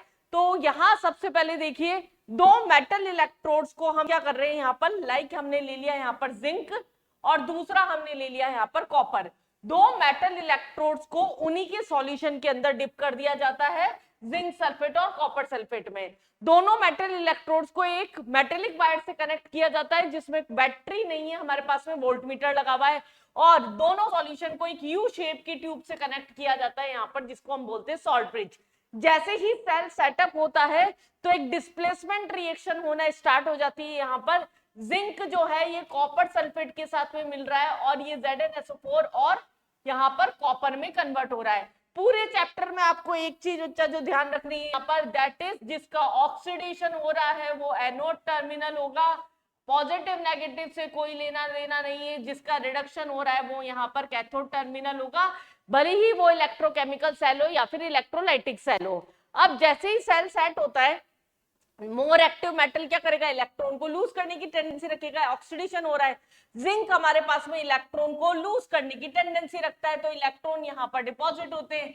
कॉपर इलेक्ट्रॉन गेन करने की टेंडेंसी रखता है, तो उसकी वजह से यहाँ पर जिंक का ऑक्सीडेशन होता है। इसका मतलब ये आपका एनोड टर्मिनल हो गया, यहाँ पर इसका रिडक्शन होता है, और ये आपका क्या हो गया, कैथोड टर्मिनल हो गया। जैसे ही ये सेल सेटअप होता है, इसके अपोजिट डायरेक्शन में क्या होता है, करंट का फ्लो होना स्टार्ट हो जाता है। जब यहाँ पर करंट का फ्लो होना स्टार्ट होगा, जब यहाँ करंट का फ्लो होना स्टार्ट होगा तो मेटेलिक वायर में क्या होगा, यहाँ पर इलेक्ट्रिसिटी जनरेट हो गई, तो ये आपका पॉजिटिव टर्मिनल होता है और ये आपका नेगेटिव टर्मिनल होता है। दूसरी चीज सॉल्ट ब्रिज क्या होती है, सॉल्ट ब्रिज क्या है, आपका यू शेप की ट्यूब है जो इनर्ट इलेक्ट्रोलाइट से मिलकर बनी हुई है, जिसमें अगार अगार जेल के साथ भी इनर्ट इलेक्ट्रोलाइट को फिल किया जाता है। यूजेस बेस्ड क्वेश्चन भी आ जाता है आपका, थियोरेटिकल क्वेश्चन आ सकता है, एक हाफ सेल से दूसरे हाफ सेल में इलेक्ट्रॉन का ट्रांसफर करवा रहा है, सेल की न्यूट्रलिटी को मेंटेन रख रहा है, कुछ फ्लक्चुएशंस आते हैं सेल पोटेंशियल को मेजर करने के टाइम पे, तो उसे मिनिमाइज करवाता है। तो ये कुछ यूजेस हो गए यहाँ पर। अब इस सेल को हम बार बार ऐसे तो नहीं बनाते, तो उस कंडीशन में हमें क्या करना होता है, ये सारे यूजेस आपको थियोरेटिकली यहाँ पर दे रखे हैं। इस सेल का रिप्रेजेंटेशन आपको आना चाहिए, रिप्रेजेंटेशन ऑफ इलेक्ट्रोकेमिकल सेल। तो हम क्या लिखते हैं यहाँ पर, जिसका ऑक्सीडेशन होता है उसे लेफ्ट हैंड साइड पे लिखा जाता है, जिसका रिडक्शन होता है उसे राइट हैंड साइड पे लिखा जाता है, और उसी सीक्वेंस में जिसमें सेल बन रहा है। तो सबसे पहले इलेक्ट्रोड है, लाइक जिंक हो गया, उसके सॉल्यूशन में डिप है, मतलब इलेक्ट्रोलाइटिक सॉल्यूशन जो भी होगा उसके अंदर है, उसका कंसंट्रेशन हो गया C1, फिर डबल वर्टिकल लाइन, देन हमारे पास में इलेक्ट्रोलाइटिक सॉल्यूशन जो भी आपके पास में यहाँ पर है उसका कंसंट्रेशन जो भी होगा लाइक C2, और फिर इलेक्ट्रोड, ये हमारे पास में यहाँ पर इसकी कंडीशन हो जाती है। अब हमें पता है फॉर एग्जांपल जिंक है, ZnSO4 में डिप था, double vertical line is for salt bridge, this denote salt bridge, ये हमारे पास में सॉल्ट ब्रिज को रिप्रेजेंट करता है, देन CuSO4 और देन Cu। इस रिप्रेजेंटेशन को देख के आपको सारी चीजें पता होनी चाहिए कि कहां पर क्या हो रहा है। फॉर एग्जांपल ये क्या हो रहा है, आपका ऑक्सीडेशन हो रहा है, ये आपका एनोड टर्मिनल है, और ये आपका क्या है, नेगेटिव है, ये आपका रिडक्शन हो रहा था, ये आपका कैथोड टर्मिनल है, और ये आपका क्या है, पॉजिटिव है। जिंक से कॉपर की तरफ इलेक्ट्रॉन का ट्रांसफर होगा, कॉपर से जिंक की तरफ आपका करंट का ट्रांसफर होगा। तो बेसिक सेल रिप्रेजेंटेशन आपको पूरा पता होना चाहिए। जैसे ही सेल में करंट का फ्लो स्टार्ट हो जाता है तो हम उसका सेल पोटेंशियल निकालते हैं, E cell, that is electromotive force of the cell. ये क्या होता है आपका, रिडक्शन माइनस ऑक्सीडेशन, कितना हमारे पास में रिडक्शन इलेक्ट्रोड पोटेंशियल है minus oxidation electrode potential. For example copper का कितना है, जिंक का कितना है, उन दोनों को माइनस कर देंगे तो हमारे पास में सेल पोटेंशियल आ जाएगा। ये हम करेंगे डेरिवेशंस में, पर न्यूमेरिकल्स में आप लगाए oxidation plus reduction with sign conversion, इस बात का ध्यान रखिएगा। जब तक कंसंट्रेशन में कोई चेंज नहीं आ रहा है तब तक हम इस फॉर्मूले को यूज करते हैं। और ये वैल्यू कहां से है, standard reduction potential, oxidation electrode potential, उसके लिए एक अलग से रेफरेंस इलेक्ट्रोड होता है SHE, स्टैंडर्ड हाइड्रोजन इलेक्ट्रोड, जिसमें प्लेटिनाइज्ड इलेक्ट्रोड पे हाइड्रोजन गैस को पास करके यहाँ पर किसी सॉल्यूशन के अंदर यहाँ पर डिप किया जाता है। हाइड्रोजन ये गैस है HCl, यहाँ पर यहाँ हमारे पास में ले लिया, उसी में डिप किया, इसकी SHE की जो वैल्यू आती है 0 आती है। इसके रेफरेंस के अंदर हमारे पास में स्टैंडर्ड हाइड्रोजन इलेक्ट्रोड के रेफरेंस में हम सारे मेटल और नॉन मेटल की इलेक्ट्रोड पोटेंशियल की वैल्यू निकाल लेते हैं, और उसी से तैयार हुई है हमारी इलेक्ट्रोकेमिकल सीरीज, जिसे हम रिएक्टिविटी सीरीज बोलते हैं, उसे हमने यहाँ पर स्टार्ट किया। अब अगर सॉल्यूशन का कंसंट्रेशन भी बदल जाता है तो क्या करना है, उससे पहले हम एक न्यूमेरिकल से एक बात समझ लेते हैं। फॉर एग्जांपल जैसे जिंक है, Zn+2 में कन्वर्ट हो रहा है, यहाँ Cu2+ है और ये Cu में कन्वर्ट हो रहा है। हमें यहाँ E0 की वैल्यू दे दी, Zn से Zn2+ की 0.76 वोल्ट, और अगेन हमारे पास में यहाँ पर Cu से Cu2+ की वैल्यू दे दी यहाँ पर 0.34 माइनस के अंदर। अब हमें क्या लगाना है, E cell is equal to लगाना होता है formula oxidation plus reduction with sign conversion. अब साइन कन्वर्जन का मतलब क्या बोल रही हूं मैं, यहां पर इसका ऑक्सीडेशन हो रहा है, ठीक है, यहां पर भी ऑक्सीडेशन दे रहा है, ये इंपॉर्टेंट चीज होती है, यहाँ पर इसका रिडक्शन हो रहा है यहाँ पर, लेकिन यहाँ दे रखा है ऑक्सीडेशन, जो न्यूमेरिकल में दे रखा है उसका साइन कन्वर्जन कर दो, नेगेटिव है तो पॉजिटिव, पॉजिटिव है तो नेगेटिव, फिर वैल्यू पुट करो तो 0.76 प्लस 0.34, ये हमारे पास में ओवरऑल हो गया 1.10 वोल्ट। ये हमारे पास में इस तरीके से आंसर निकालते हैं। अगर हमारे पास कंसंट्रेशन नहीं चेंज है तो, और अगर कंसंट्रेशन बदला हुआ है तो नर्स्ड इक्वेशन के थ्रू हम सेल पोटेंशियल निकालते हैं। नर्स्ड इक्वेशन जो डिराइव की हुई पूरी, E cell is equal to उसके अकॉर्डिंग होता है E0 cell minus 0.0591 upon n log जिसका ऑक्सीडेशन हो रहा है उसकी स्टाइकियोमेट्री पावर, जिसका रिडक्शन हो रहा है उसकी स्टाइकियोमेट्री पावर ऊपर, और इस तरीके से हम यहाँ पर निकालते हैं। एन क्या है यहाँ, नंबर ऑफ इलेक्ट्रॉन ट्रांसफर, जिसका ऑक्सीडेशन हो रहा है उसका कंसेंट्रेशन ऊपर, जिसका रिडक्शन हो रहा है उसका कंसेंट्रेशन नीचे। ये हमारे पास में नर्स इक्वेशन का एक फॉर्मूला हुआ। अगर हमारे पास में ई सेल इक्विलिब्रियम पे बात कर रखी है तो ई नॉट सेल बराबर क्या हो जाएगा, ई सेल 0 हो जाएगा, इंप्लाइड होगा अगर सिस्टम इक्विलिब्रियम पे है। आपको पता होना चाहिए ई सेल की वैल्यू 0, ई नॉट सेल इधर आया तो ये क्या हो जाएगा 0.0591 अपॉन लॉग, ये क्या था आपका केसी, केसी की टर्म में, क्योंकि ये केसी था concentration of product upon reactant solid का, हम यहाँ पर 1 कंसिडर करते हैं। ऐसे ही डेल्टा जी तो अभी मैं करा ही चुकी हूँ इक्विलिब्रियम में, -2.303 RT लॉग केसी, एक तो केसी की टर्म में ये होता है, और दूसरा delta G is equal to -NF E naught cell. अगर स्टैंडर्ड इलेक्ट्रोड पोटेंशियल की टर्म में अगर हमें खेलना है तो फिर उस कंडीशन में डेल्टा जी का फॉर्मूला ये होता है।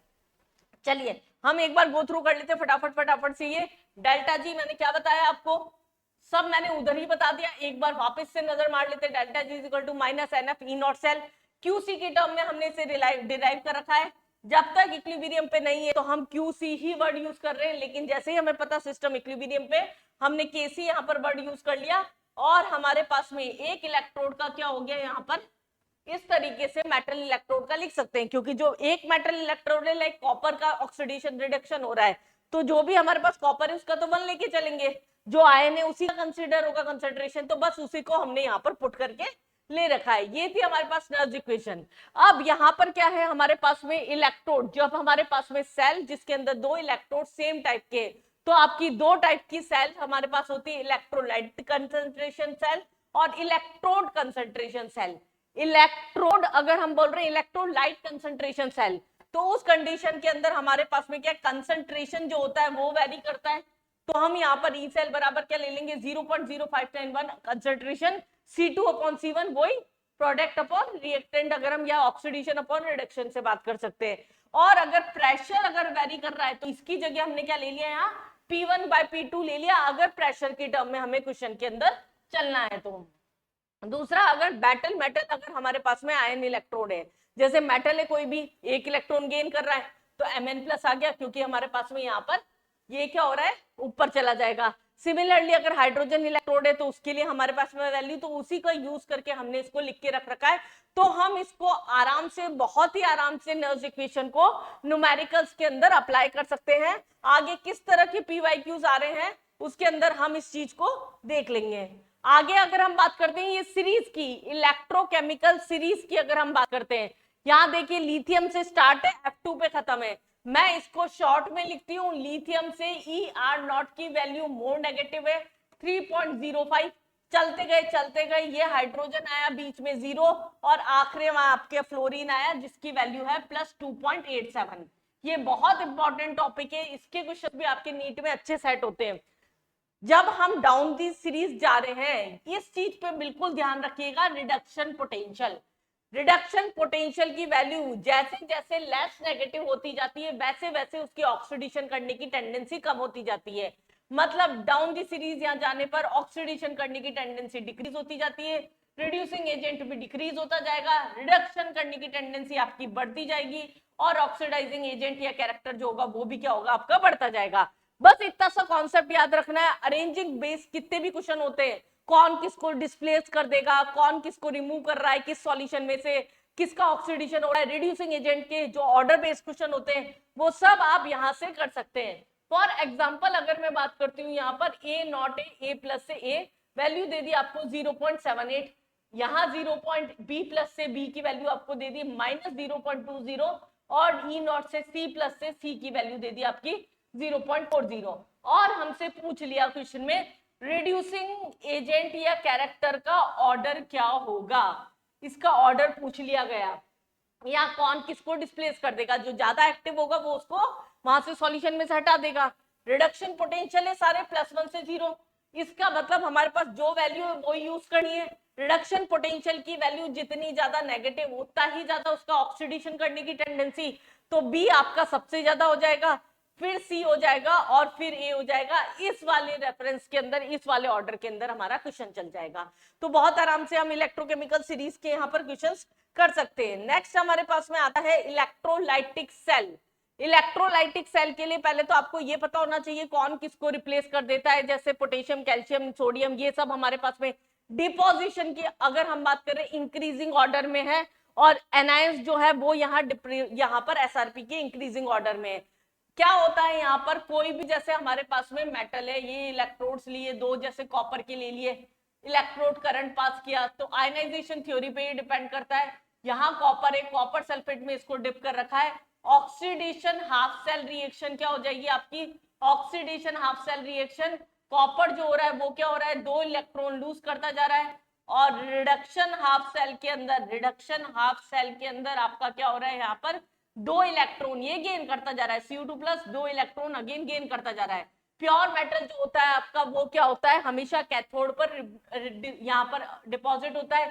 ये क्या है आपका, इलेक्ट्रॉन लूज कर रहा है, ये आपका इलेक्ट्रॉन गेन कर रहा है, इसका क्या होगा आपका ऑक्सीडेशन हो गया, यहाँ इसका क्या हो गया आपका रिडक्शन हो गया। मतलब ये कैथोड टर्मिनल हुआ, ये आपका एनोड टर्मिनल हुआ, लेकिन करंट का फ्लो तो पॉजिटिव टू नेगेटिव आएगा।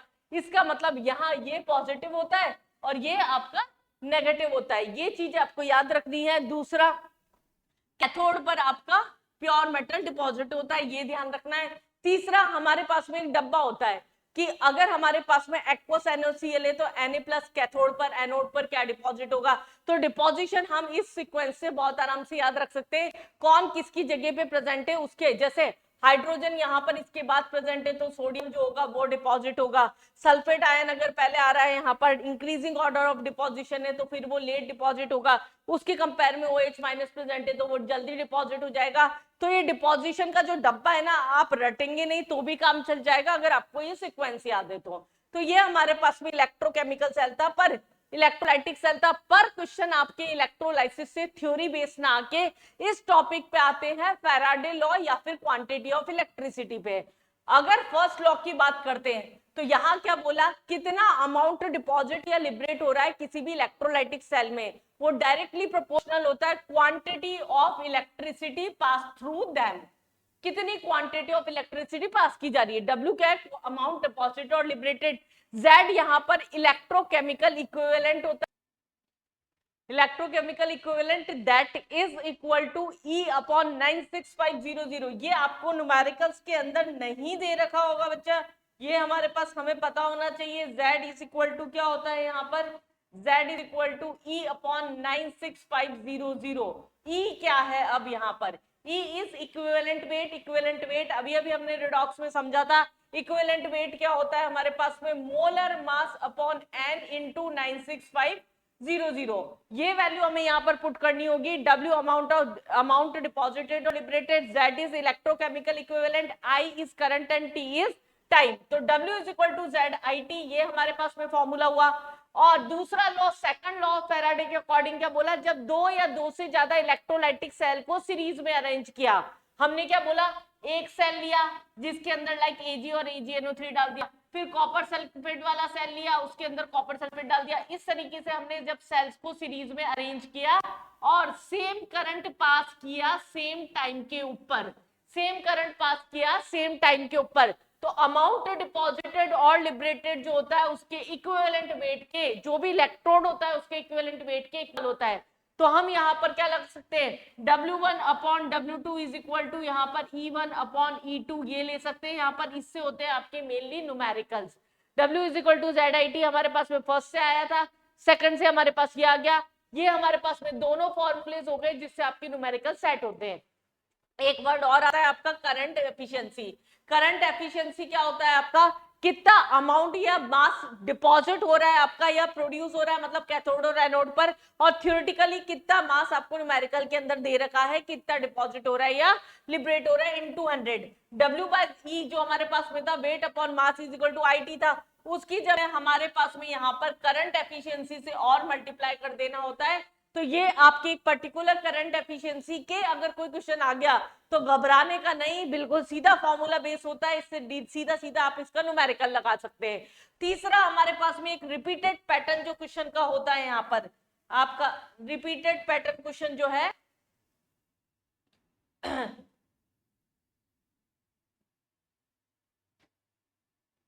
यहां पर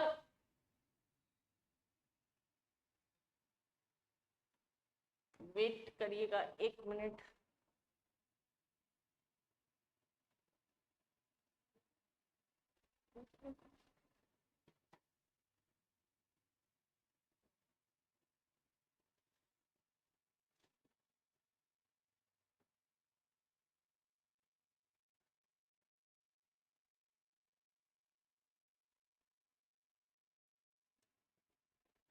नेक्स्ट हमारे पास में जो Q is equal to NF है, Q is equal to NF के जो फॉर्मूले के न्यूमेरिकल्स बनते हैं Q is equal to NF, ये एक इंपॉर्टेंट टॉपिक है आपका। यहां से आपका क्वेश्चन काफी सेट होता है। अगर हम बोल रहे हैं यहाँ क्वांटिटी ऑफ इलेक्ट्रिसिटी, ये आपके लिए होता है 1 मोल के लिए।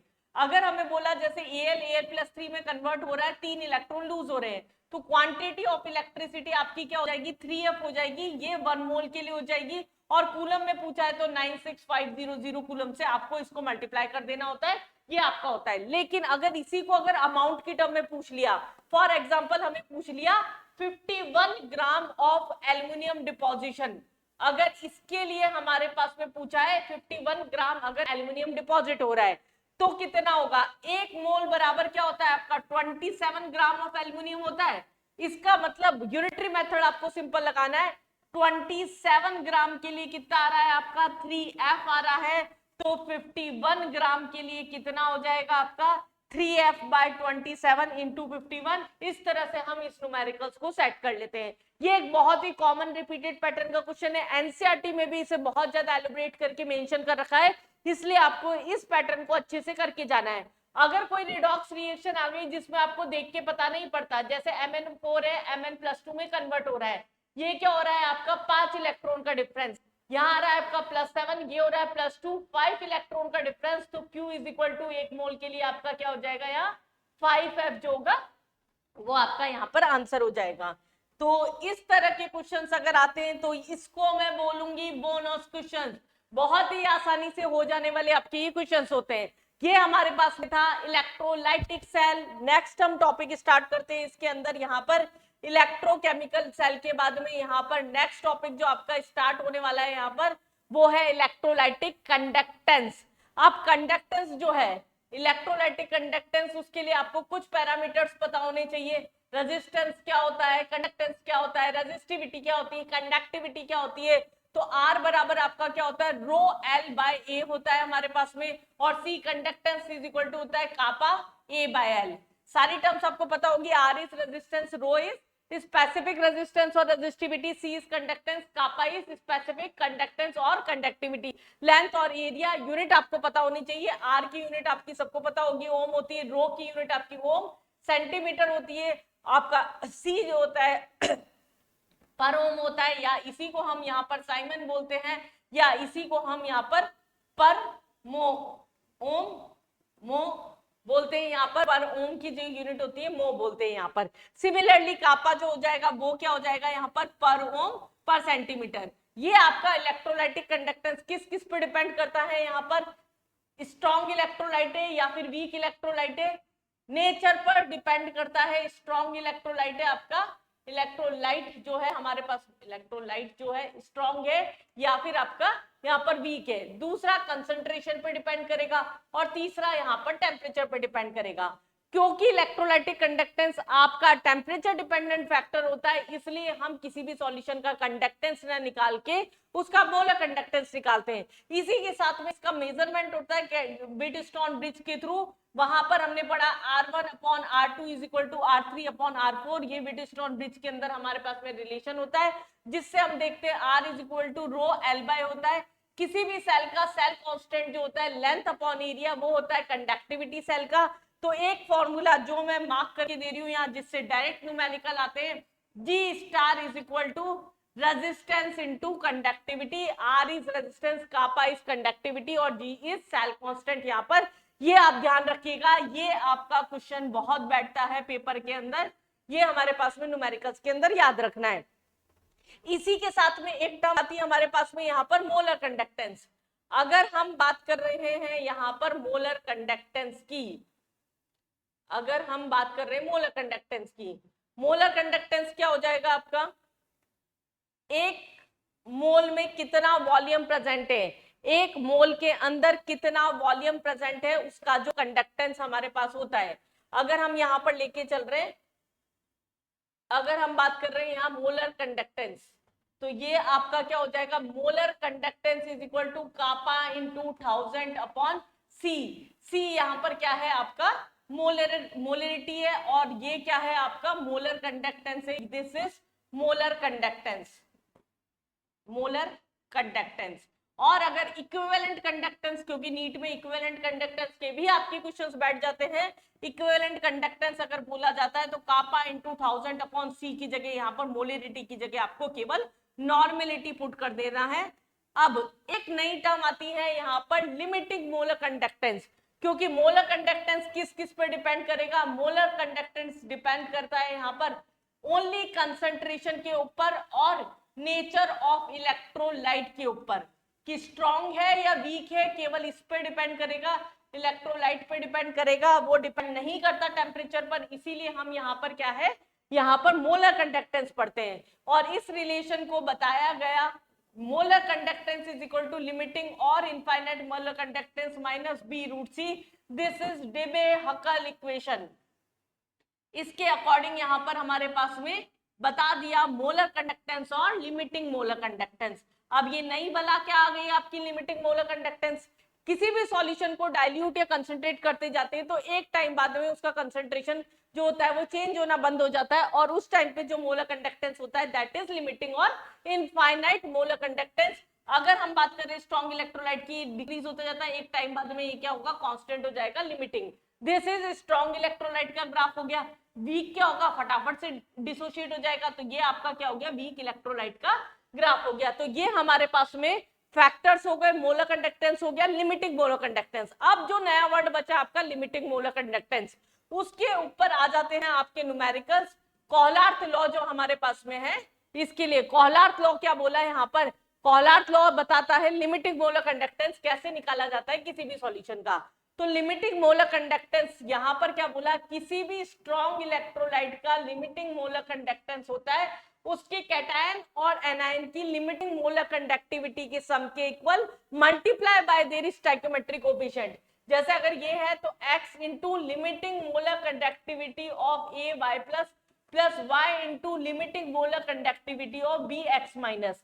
ये हमारे पास में सिंपल करना होता है। जैसे CH3COH है, तो अगर हमारे पास में वीक इलेक्ट्रोलाइट का केस हुआ ये, अगर हमारे पास में फॉर एग्जांपल CaCl2 है, तो हम क्या लिखेंगे, limiting molar conductivity of Ca+2 plus limiting molar conductivity of Cl minus, बस इसे 2 से मल्टीप्लाई करना है। ये ध्यान रखिएगा, न्यूमेरिकल में Ca+2 और Cl माइनस की आपको वैल्यू दे रखी होगी, स्टोइकियोमेट्री से मल्टीप्लाई करना नहीं भूलना। अगर हम इसके एप्लीकेशन की बात करते हैं तो सबसे पहले सबसे इंपॉर्टेंट एप्लीकेशन इसकी वीक इलेक्ट्रोलाइट का मोलर कंडक्टेंस निकालना। एक डाटा ऐसा दे रखा होगा वीक इलेक्ट्रोलाइट, जो कि क्वेश्चन के अंदर आपको वीक की वैल्यू हमारे पास निकालनी होगी, कुछ स्ट्रॉन्ग इलेक्ट्रोलाइट्स की वैल्यू दे रखी होगी। सबसे इजी पैटर्न का और सबसे स्कोरिंग पैटर्न का आपका ये क्वेश्चन होता है। जैसे CH3CO माइनस है और H प्लस है हमारे पास, इसको कॉमन फैक्टर में देख लो, CH3CO NaCl और HCl की वैल्यू दे रखी है। हमें क्या चाहिए, CH3CO माइनस और H प्लस का सम चाहिए, और हमारे पास में एक्स्ट्रा क्या बच रहा है, इसके अंदर एक्स्ट्रा बच रहा है यहाँ Cl और Na, तो NaCl वाली वैल्यू को हम माइनस कर दे और जो कॉमन फैक्टर है उन्हें प्लस कर दे। तो सिंपल क्वेश्चन होता है, कॉमन फैक्टर्स वालों को प्लस कर दो, अनकॉमन वाले को माइनस कर दो। दूसरा हमारे पास एप्लीकेशन आती है इसका डिग्री ऑफ डिसोसिएशन और डिसोसिएशन कांस्टेंट निकालना। अल्फा की वैल्यू आपकी होती है molar conductance upon limiting molar conductance. K A बराबर हमारे पास में होता है C alpha square 1 minus alpha, ये हमने आयनिक में डिराइव भी कर रखा है। मोलर कंडक्टेंस कैसे निकलेगा, कापा इंटू 1000 अपॉन सी। लिमिटिंग मोलर कंडक्टेंस कैसे निकलेगा, या तो इस मेथड से या इस मेथड से। तो ये एक लंबा न्यूमेरिकल आपका लेके जाता है। एक आता है आपका solubility of sparingly soluble solution. ये अच्छा क्वेश्चन आपका पेपर में बना सकता है, क्योंकि आयनिक इक्विलिब्रियम में जो हमने सॉल्युबिलिटी प्रोडक्ट का कॉन्सेप्ट पढ़ा उसके साथ मिलाता हुआ क्वेश्चन होता है ये, KSP हम वहां से निकाल सकते हैं बहुत बार।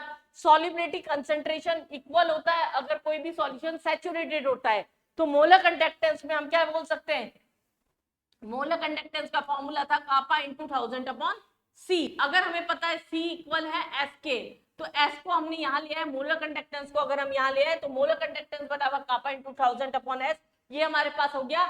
अलग अलग सॉल्यूशन के लिए केएसपी और एस के रिलेशन हमने डिराइव कर रखे हैं आयनिक में, उससे हम यहाँ पर इसके रिलेशंस निकाल सकते हैं। ये आपके थे सारे कोहलर लॉ से रिलेटेड न्यूमेरिकल ये एप्लीकेशन।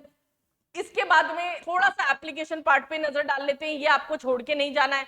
मैच दी कॉलम, एक दो क्वेश्चन आपके यहाँ से सेट हो जाते हैं, बिल्कुल हल्के में नहीं लेना इस पोर्शन को, क्योंकि ये अगर पेपर में आता है तो ये भी आपका मार्क्स उठाने वाला बोनस क्वेश्चन टाइप होता है। कमर्शियल सेल्स हमारे पास जो होते हैं प्राइमरी सेल और सेकेंडरी सेल। प्राइमरी सेल क्या होती है, जो एक बार चार्ज होने के बाद में दोबारा रिचार्ज नहीं कर सकते, सेकेंडरी सेल दोबारा चार्ज कर सकते हैं। तो हमें कुछ एग्जांपल्स याद रखने हैं इसके कंपोजिशन वाइज, जैसे लैक्लांचे सेल, ड्राई सेल आपका प्राइमरी सेल का एग्जांपल हो गया। यहाँ पर ग्रेफाइट कैथोड पर प्रेजेंट होता है, यहाँ पर पेस्ट NH4Cl और HCl का यहाँ पर फिल किया जाता है। ओवरऑल हमारे पास कैथोड पर NH4+ जो होता है वो क्या होता है, NH3 में कन्वर्ट होता है। जिंक जो होता है इसका एनोड का ऑक्सीडेशन होता है। तो ये हमारे पास कंपोजिशन इसका पता होना चाहिए। दूसरा हमारे पास में आता है सेकेंडरी सेल का एग्जांपल, लेड स्टोरेज बैटरी। इसका रिचार्जिंग और चार्जिंग वाला जो पार्ट है वो बहुत पूछा जाता है यहाँ से। अगर हमारे पास चार्जिंग करनी होती है, लेड PbO और PbO और Pb को क्या है H2SO4 में यहाँ पर डिप किया जाता है। दोनों मिलके क्या कर रहे हैं, कचुम्बर निकाल रहे हैं H2SO4 का। Pb क्या कर रहा है, यहाँ पर Pb जो है कैथोड पर H+ को यूज कर रहा है, ये SO4- को यूज कर रहा है। दोनों मिलके क्या कर रहे हैं, यहाँ पर हमारे पास में PbSO4 को क्या कर रहे हैं, खत्म करते जा रहे हैं। अगर हमारे पास में डिस्चार्ज हो जाता है और दोबारा हमें चार्ज करना होता है, यहाँ डिस्चार्जिंग सेल है, ये हमारे पास चार्जिंग सेल की इक्वेशन है। Pb और ये SO4 को कन्वर्ट करके PbSO4 में कन्वर्ट करते जा रहे हैं। जैसे ही सेल में 18% तक डेंसिटी कम हो जाती है, सेल को चार्ज करने के लिए हम उल्टा कर देते हैं, और ये हमारे पास चार्जिंग करने के हमारे पास में इक्वेशन से चार्जिंग और डिस्चार्जिंग की इक्वेशन आपकी यहाँ से पूछ ली जाती है। एक टॉपिक और है आपका यहाँ पर fuel cell and corrosion. Fuel cell आपका क्या होता है, किसी भी फ्यूल की एनर्जी को लाइक H2O2 फ्यूल की एनर्जी को यूटिलाइज करके उसको इलेक्ट्रिकल एनर्जी में कन्वर्ट करने का जो प्रोसेस होता है, इसको हम क्या बोल रहे हैं, फ्यूल सेल। कोरोजन आपका क्या होता है, कोई भी मेटल जो होता है वो डिस्टर्ब होता है, खराब हो रहा है, ऑक्साइड की फॉर्मेशन, कार्बोनेट की फॉर्मेशन के कारण या सल्फाइड के फॉर्मेशन के कारण, लाइक रस्टिंग ऑफ आयरन हो गया आपके पास में, या चांदी आपकी काली पड़ जाती है, या तांबा जो होता है वो ग्रीन हो जाता है। तो इसको प्रोटेक्ट हम कर सकते हैं एलॉय से, गैल्वेनाइजेशन से, या फिर हमारे पास में पेंटिंग से। तो ये आपका कुछ थियोरेटिकल पार्ट था इस चैप्टर का। हम आ जाते हैं अब किसके न्यूमेरिकल सेक्शन पे, कि किस तरह के न्यूमेरिकल्स यहाँ से सेट होते हैं। चलिए, अगर हम सबसे पहले बात करते हैं यहाँ पर standard cell potential of the following, zinc से Zn+2 Fe2 प्लस से Fe, ये हमारे पास में इक्वेशन दे रखी है। कंसंट्रेशन चेंज नहीं है, हमें सीधे E0 की वैल्यू आपकी दे दी। E0 सेल बराबर क्या दे दिया, 0.32 वोल्ट हमारे पास में ये दे दिया। कैलकुलेट डेल्टा जी, हमारे पास में गिब्स फ्री एनर्जी निकालनी है, डेल्टा जी नॉट हमें निकालना है। सीधा रिलेशन है, delta G naught is equal to क्या हो जाएगा, -NF E0 सेल हो जाएगा। ये आपके पास में सीधा रिलेशन है। n क्या होगा, यहाँ पर 2 इलेक्ट्रॉन सीधा सीधा न्यूमेरिकल में दिख रहा है। f हमारे पास फैराडे की वैल्यू हो गई 96500, -2 इंटू 96500 इंटू E0 से की वैल्यू 0.34, ये हमारे पास में 32, ये हमारे पास में वैल्यू है। इसे सॉल्व कर लीजिए, आपका डेल्टा जी नॉट का वैल्यू आ जाएगा, ये आता है आपका -61.75 किलोजूल पर मोल। अगला क्वेश्चन देखते हैं, from the following select one which is not an example of corrosion. आ गया कोरोजन से, देखिए नीट 2024 का ही क्वेश्चन है आपका, ये री का क्वेश्चन था बस, ये आपका जो दोबारा हुआ था आपका पेपर उसका। यहां हमारे पास में बोला not an example of corrosion, rusting of iron सबको पता है होता है, hydrolysis of electrolysis of water ये नहीं होता, इलेक्ट्रोलाइसिस है। हम बोल रहे हैं टार्निशिंग ऑफ सिल्वर, ऑब्वियस सी बात है, और ग्रीन कोटिंग अभी अभी बताया ग्रीन तो ये आपका क्या हो गया, यहाँ पर नेक्स्ट आंसर हो गया। इजी क्वेश्चन था, बोनस टाइप क्वेश्चन। अगला क्वेश्चन आपका इलेक्ट्रोलाइटिक सेल का है। हर पैटर्न के क्वेश्चन आपके देखिए नीट के अंदर कवर हो रहे हैं एक ही साल के अंदर। Mass in grams of copper deposited, हमें निकालना है कॉपर का अमाउंट। यहां दे रखा है हमारे पास में करंट, वो कितना दे रखा है 09.6487 एम्पियर हमें दे रखा है current through a volt meter containing copper sulphate solution. Time भी दे रखा है हमारे पास यहाँ पर 100 सेकेंड, और हमें मोलर मास तक दे दिया, सब कुछ तो दे रखा था क्वेश्चन में 63। हमें क्या निकालना है यहाँ पर W2। W2 is equal to क्या होता है ZIT, W is equal to क्या होता है ZIT, ये होता है हमारे पास में। W क्या है निकालना है हमारे पास में, और Z की जगह हम क्या रख सकते हैं यहाँ पर, Z की जगह molar mass upon N factor. Molar mass आपका 63 हो गया, वैलेंसी 2 हो गई, I कितना हो गया करंट 9.6487 इंटू यहाँ पर टाइम आपको दे रखा है 100 सेकेंड, और नीड टू फैराडे करना होता है, तो फैराडे की वैल्यू भी आपको यही दे रखी थी, जिससे आपका कैलकुलेशन इजी हो जाए। कैलकुलेशन को इजी करवा दिया, यहाँ पर 4 जीरो नीचे चले जाएंगे, ये सीधा सीधा आपका कट रहा है, 2 जीरो ये कट गए, तो आपका 63/2 समथिंग जो आंसर होगा, मतलब 3.0315 ग्राम जो होगा आपका यहाँ पर आंसर हो जाएगा।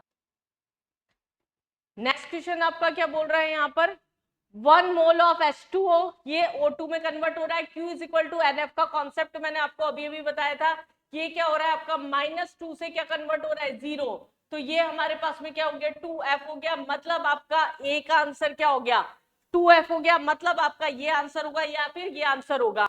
ये यहाँ पर +5 अभी अभी हमने निकाला था, +7 से +2, इसका मतलब आपका क्या हो गया 5F हो गया, इसका मतलब B का आंसर आपका क्या हो गया 4 हो गया। दोनों ऑप्शन में नहीं था, आपका फर्स्ट आंसर जो होगा वो सीधा सीधा यहाँ पर निकल के आ सकता है। नेक्स्ट क्वेश्चन पे आते हैं हम यहाँ पर, कंडक्टिविटी ऑफ सेंटीमोलर। सेंटीमोलर देख के घबराना नहीं, क्वेश्चन पूरा पढ़ना। Kappa is equal to 0.0210 and the resistance of the solution is 60 ohm. हमें निकालना है यहाँ सेल कांस्टेंट, बहुत ही आसानी से कर देने वाला question, is equal to R into kappa. R क्या है आपका 60 और ये 0.0210, इसे कैलकुलेट 6 टू 12, बहुत ज्यादा हासिल लगेगा नहीं तो 1.26 हमारे पास में लगभग आंसर आएगा। बहुत ही इजीली कर देने वाला, हर पैटर्न का आपका ये काइनेटिक्स का क्वेश्चन था। तो ये था, सॉरी इलेक्ट्रोकेमिस्ट्री का क्वेश्चन था, ये था हमारे पास में all over all about electrochemistry. हम कर चुके हैं ऑलमोस्ट पूरी फिजिकल कंप्लीट। लास्ट चैप्टर पे हम आ चुके हैं, दैट इज केमिकल काइनेटिक्स। उसके बाद में एक बार मैं आपका पूरा गो थ्रू करा चुकी हूँ केमिस्ट्री। लेकिन अगर अभी भी आपने चैनल को सब्सक्राइब नहीं किया तो कर लीजिए पॉज करके, क्योंकि अभी नीट तक बहुत कुछ आने वाला है चैनल पर, इंपॉर्टेंट चीजें, कुछ शॉर्ट ट्रिक्स, बहुत कुछ मैं लेके आने वाली हूँ केमिस्ट्री से रिलेटेड, 4-4, 5-5, 10-10 मिनट का। तो कनेक्ट रहने के लिए आपको चैनल को सब्सक्राइब करके रखना पड़ेगा। सो फाइनली हम आ चुके हैं फिजिकल केमिस्ट्री के लास्ट चैप्टर पे, that is chemical kinetics. Again 2 question आपका लगभग लेके जाता है ये। केमिकल काइनेटिक्स जो है वो क्या है, आप लोगों को बहुत आराम से ये चीज तो पता होगी। केमिकल काइनेटिक्स आपकी बताता है स्पीड या रेट ऑफ रिएक्शन। रिएक्शन जो होती है, फास्ट रिएक्शन होती है, स्लो रिएक्शन होती है, या मॉडरेट रिएक्शन होती है। फास्ट और स्लो रिएक्शन का काइनेटिक्स हमें नहीं पढ़ना होता है, हमें पढ़ना होता है यहाँ पर रेट ऑफ रिएक्शन। कोई भी रिएक्शन है उसका रेट क्या है या स्पीड क्या है। दूसरा हम बात कर रहे हैं यहाँ पर factors affecting rate of reaction, यहाँ हम ले रहे हैं next factor affecting rate of reaction, और नेक्स्ट हम लेके चलते हैं यहाँ पर रिएक्शन का मैकेनिज्म। ये 3 पोर्शन में मेनली हमें चैप्टर को यहाँ पर डन डन डन डन करके रखना होता है। नीट वालों पूरी कमर कस के तैयारी चल रही है ना, पूरा जोश आप में होना चाहिए। इसी साल हमें ऐसे कॉलेज में, ऐसे गवर्नमेंट कॉलेज में घुस जाना है जो कि आपको एक अच्छा डॉक्टर बना के ही निकालेगा। गवर्नमेंट अच्छा कॉलेज मिल जाए, मैं उम्मीद करती हूँ जैसे आपकी तैयारी है उससे थोड़ा सा ज्यादा अच्छा आपको रिजल्ट मिले। चलिए हम स्टार्ट करते हैं यहाँ पर रिएक्शन में रेट ऑफ रिएक्शन की बात। अगर हम बात कर रहे हैं रेट ऑफ रिएक्शन, क्या होता है आपका rate of reaction? Rate of reaction होता है आपका कितना चेंज आ रहा है किसी भी रेट में, रिएक्शन की रेट में, change in concentration of reactant or product at given time interval, that is known as rate of reaction। ये हमारे पास में हुआ। अगर हम रिप्रेजेंट करते हैं तो डेल्टा आर हमारे पास में रिएक्टेंट का कितना बोल सकते हैं, डेल्टा R2 माइनस R1। ऐसी प्रेशर अगर हम बात कर रहे हैं यहाँ पर प्रोडक्ट का P2 माइनस P1, या हम किसी भी रिएक्शन के लिए अगर हम बात कर रहे हैं यहाँ पर तो हम R बराबर क्या बोल सकते हैं यहाँ पर, आर अगर हम बोल रहे हैं जैसे कि अगर ए बी में कन्वर्ट हो रहा है तो आर बराबर क्या होता है यहाँ पर आपका minus delta A upon delta T, और बी हमारे पास में हो जाएगा plus delta B upon delta T. कितना चेंज आ रहा है रिएक्टेंट के कंसंट्रेशन में, या रिएक्टेंट का कंसंट्रेशन कितना कम हो रहा है और प्रोडक्ट का कंसंट्रेशन कितना बढ़ रहा है, ये हमारे पास में नेगेटिव और पॉजिटिव साइन आपका यहाँ पर सिग्निफाई करता है। आर इज इक्वल टू हम मतलब plus minus delta C upon delta T यहाँ पर बोल सकते हैं। ये हमारे पास में क्या हो गया रेट ऑफ रिएक्शन। यूनिट आपकी क्या हो जाएगी यहाँ पर मोल पर लीटर पर सेकंड जो होगी आपकी यहाँ पर इसकी यूनिट हो जाएगी, या हम बोल भी सकते हैं मोलर पर सेकंड जो हो गई आपकी यहाँ पर इसकी यूनिट हो गई। This is average rate of reaction. ये हमारे पास में नेगेटिव पॉजिटिव साइन केवल यहाँ डिसअपीयरेंस और अपीयरेंस बताता है, और रेट ऑफ रिएक्शन हमेशा आपकी क्या होगी पॉजिटिव क्वांटिटी होगी, कभी भी रेट ऑफ रिएक्शन नेगेटिव नहीं होता। ये हमारे पास में डिसअपीयरेंस बता रहा है, पॉजिटिव साइन या अपीयरेंस ऑफ प्रोडक्ट बता रहा है। तो ये क्या एवरेज बात हुई, लेकिन किसी भी चीज का एवरेज स्पीड निकालना पॉसिबल नहीं होता जनरली, क्योंकि हर एक वेरिएशन के साथ में चीजें बदलती रहती है।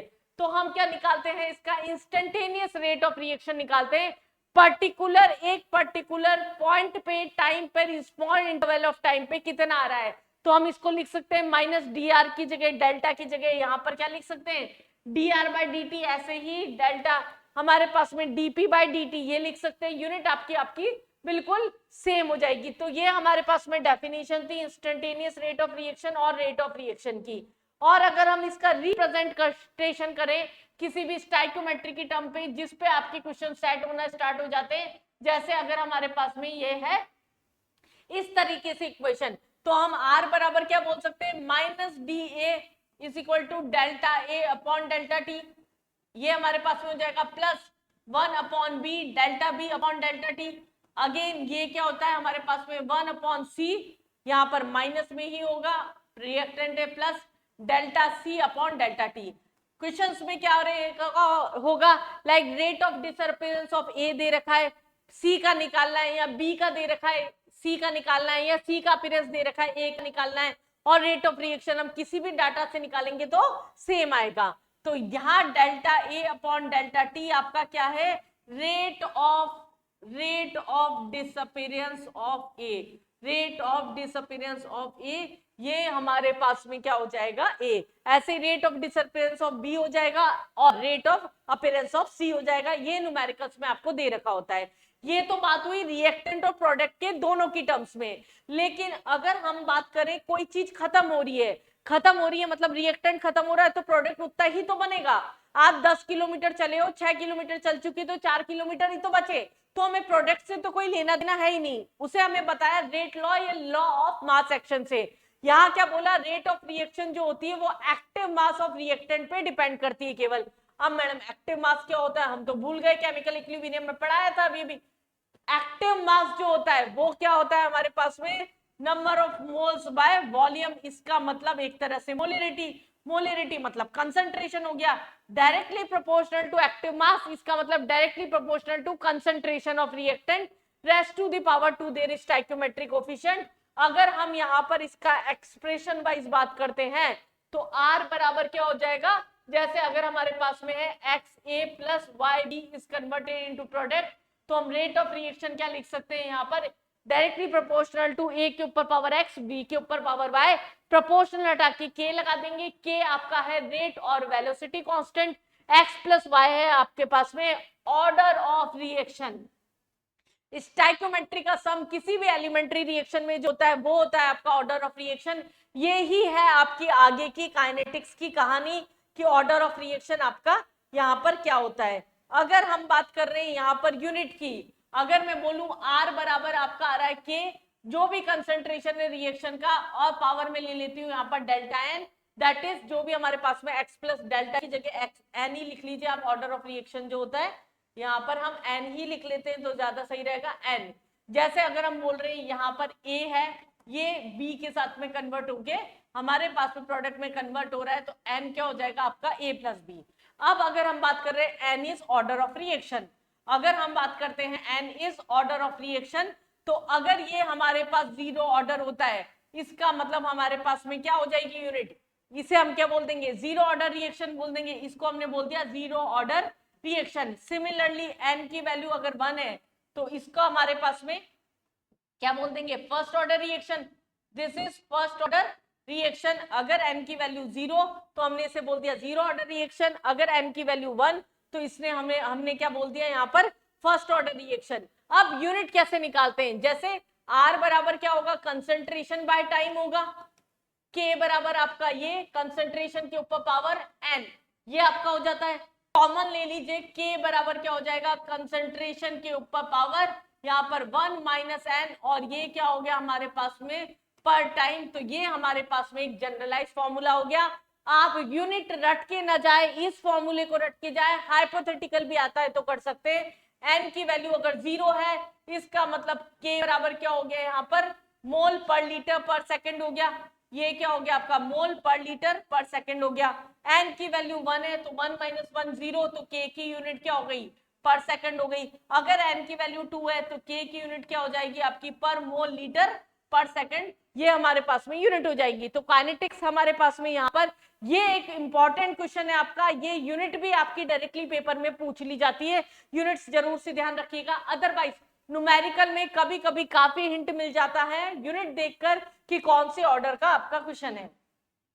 अब रेट लॉ के बेसिस पर ही आपके दो टर्म्स आती है, एक हमने बोला ऑर्डर ऑफ रिएक्शन और दूसरा बोला मॉलिक्यूलिटी। किसी भी अगर एलिमेंट्री रिएक्शन में बात करते हैं जो स्टोइकियोमेट्री का सम होता है वो ऑर्डर ऑफ रिएक्शन होता है, लेकिन अगर कोई कॉम्प्लेक्स रिएक्शन है तो स्लोएस्ट स्टेप वहां रेट डिटरमाइनिंग स्टेप होती है, और जो उसकी स्टोइकियोमेट्री का सम होता है वो आपका ऑर्डर ऑफ रिएक्शन होता है। लेकिन मॉलिक्यूलिटी क्या होती है, इफेक्टिव कॉलिजन में कितने रिएक्टेंट पार्टिसिपेट करके प्रोडक्ट में कन्वर्ट हो रहे हैं। तो ये क्या हो गई, ऑर्डर ऑफ रिएक्शन आपकी एक्सपेरिमेंटल वैल्यू हो गई, ये आपकी यहाँ थ्योरेटिकल वैल्यू होती है। ऑर्डर ऑफ रिएक्शन फ्रैक्शन में हो सकती है, नेगेटिव हो सकती है, हमारे पास में जीरो भी हो सकती है, ये फ्रैक्शनल हो सकती है और नेगेटिव हो सकती है और आपकी जीरो भी हो सकती है।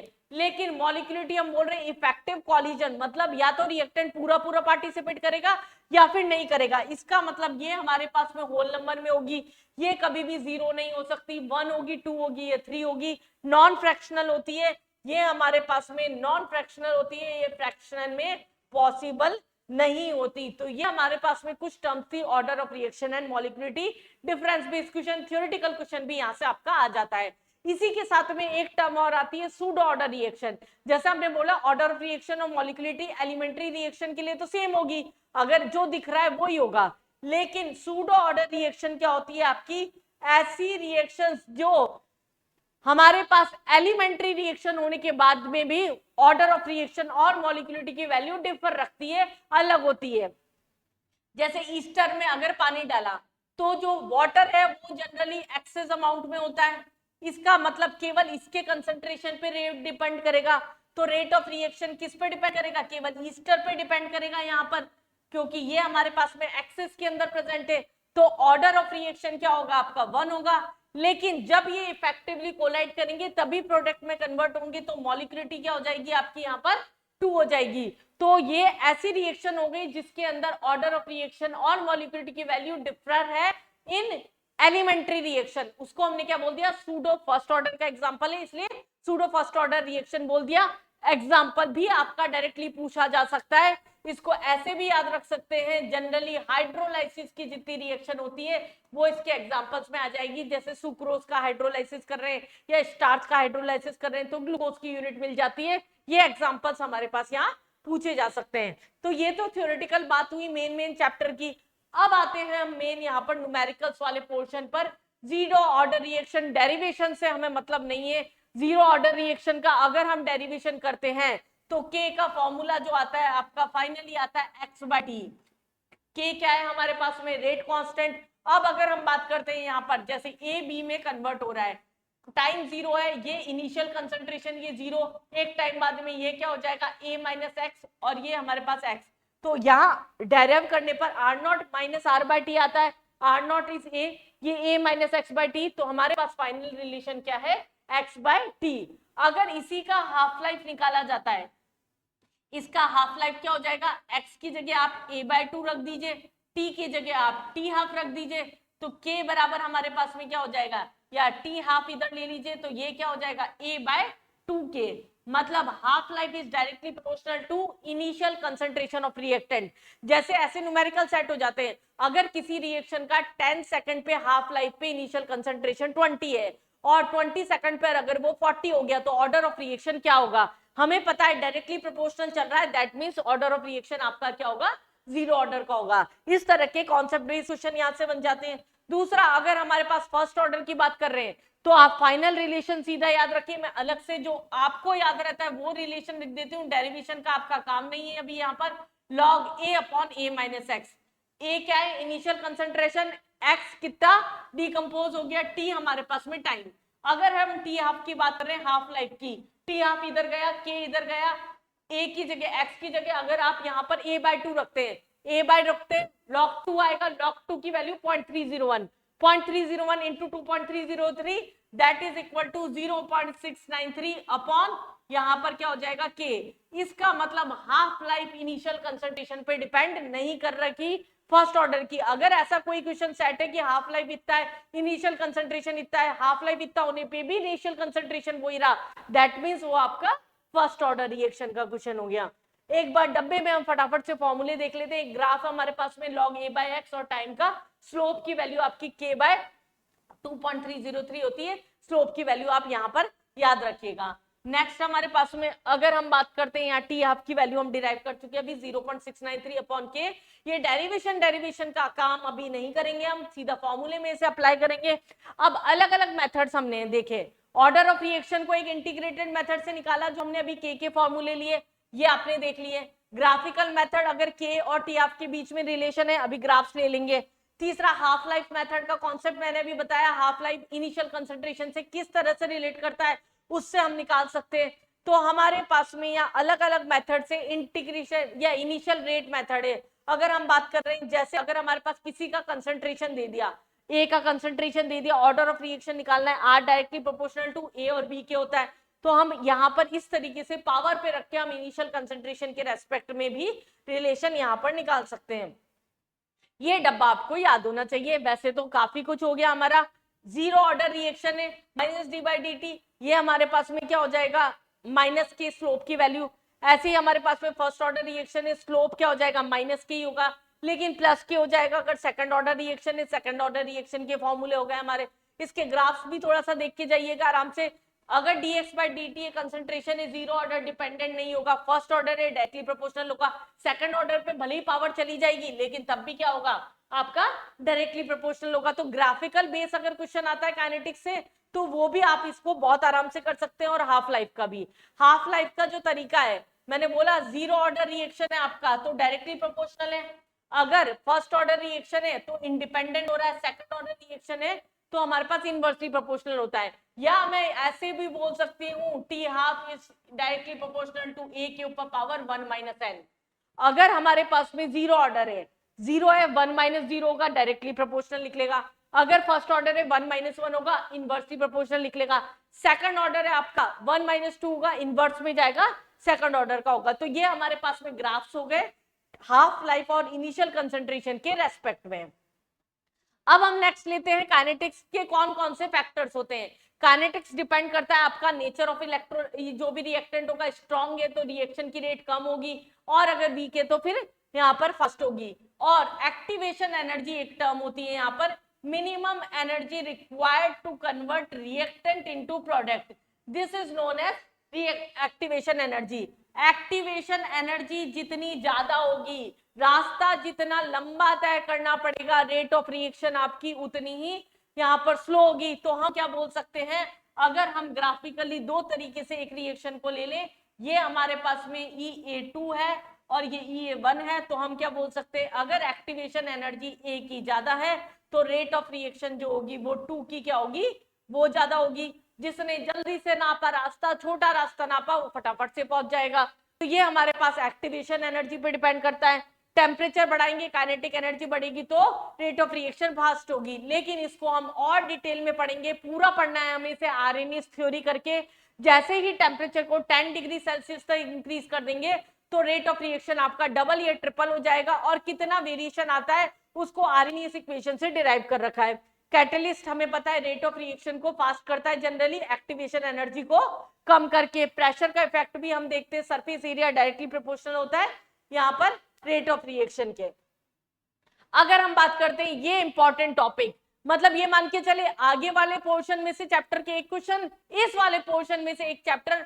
मैं आपको बता दूं नीट 2024 में 3 क्वेश्चन केवल और केवल इस वाले पोर्शन से सेट थे। एक ग्राफ पूछा था, एक आपका थ्योरी बेस्ड क्वेश्चन था और एक आपका न्यूमेरिकल था। ये आपके यहाँ पर क्या है, 3 क्वेश्चंस जो थे यहाँ पर पूछे गए थे। तो बहुत हद तक चांस थे आपके टेबुलर फॉर्म के क्वेश्चंस जो होंगे या फर्स्ट ऑर्डर बेस्ड क्वेश्चंस होंगे वो काइनेटिक्स के नीट 2025 के अंदर पूछे जा सकते हैं।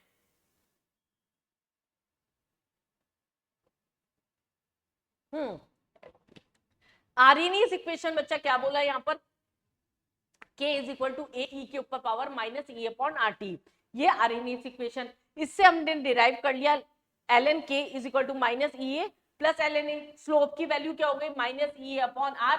ये बहुत अच्छे से ध्यान रखिएगा, ग्राफ बहुत इंपॉर्टेंट है इसका ग्राफ।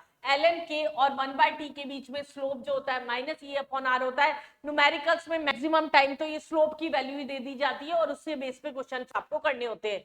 और इसे डिराइव करके जब हमने ले लिया K1 T1 T2 ले लिया, दोनों को सब्ट्रैक्ट कर दिया, तो फाइनल आर्हेनियस इक्वेशन जो हमारे पास में मिलती है दैट इज इक्वल टू, आपको तो ये याद रखनी है, ये ही डायरेक्ट न्यूमेरिकल सेट कर देती है, log K2 upon K1 is equal to E upon 2.303 R T2 minus T1 upon T1 by T2।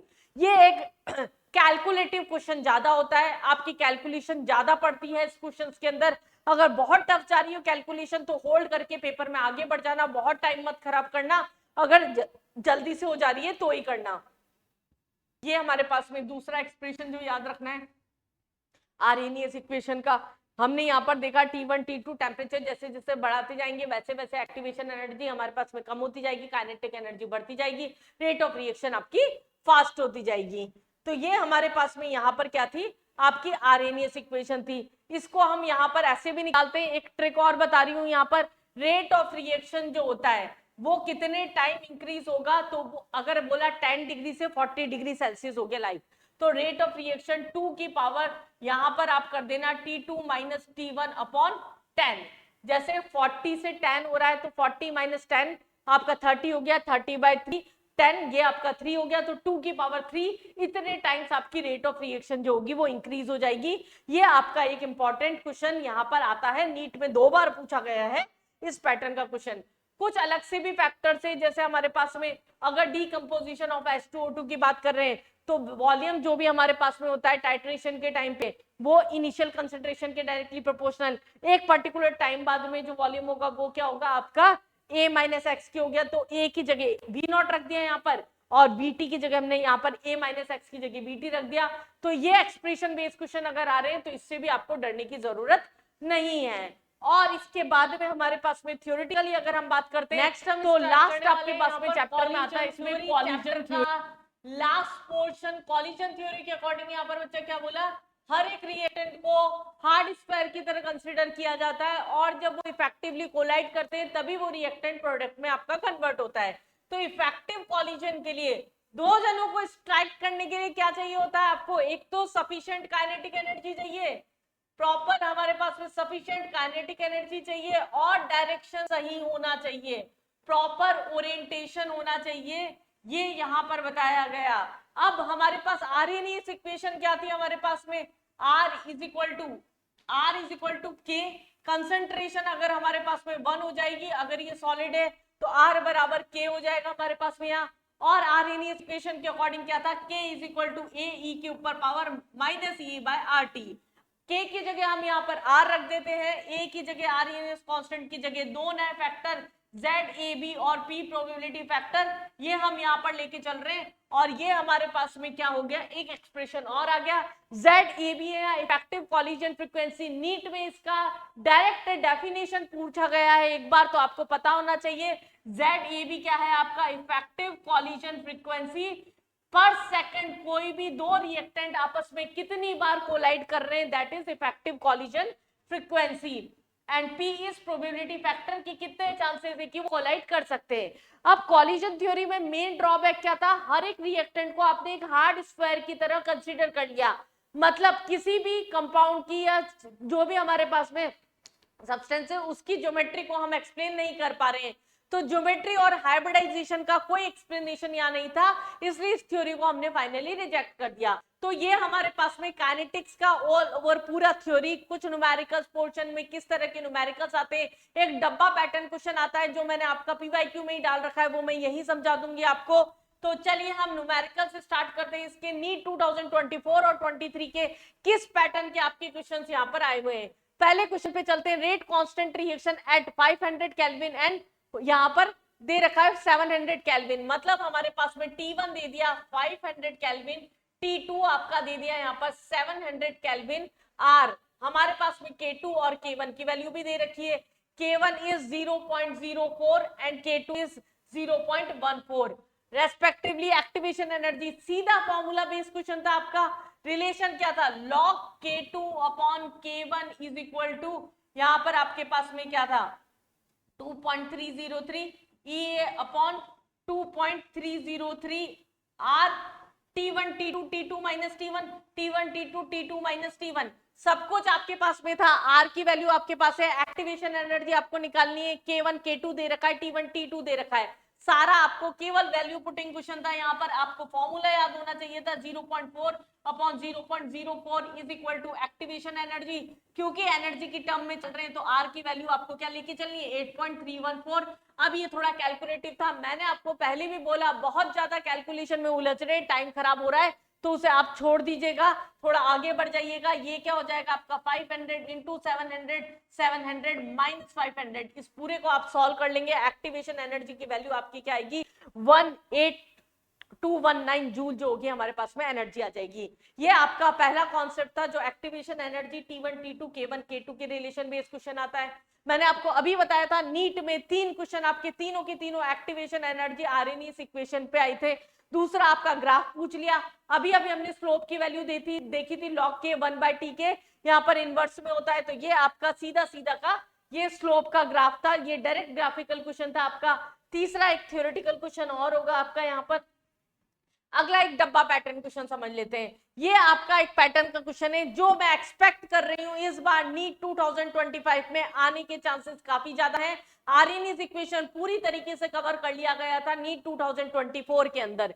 चलिए देखिए, रेट दे रखा है, ए और बी का कंसंट्रेशन दे रखा है, मल्टीपल स्टेप्स में अगर रिएक्शन हो रही है, हमें ऑर्डर पूछा है ए और बी का। जब भी हमें ऐसे क्वेश्चंस में ए की पावर निकालनी है, ए की पावर के लिए आर बराबर क्या हो जाएगा आपका के, ए के ऊपर पावर एक्स कंसीडर कर लीजिए, बी के ऊपर पावर वाई कंसीडर कर लीजिए, हमें निकालना है एक्स और वाई का वैल्यू यहाँ पर।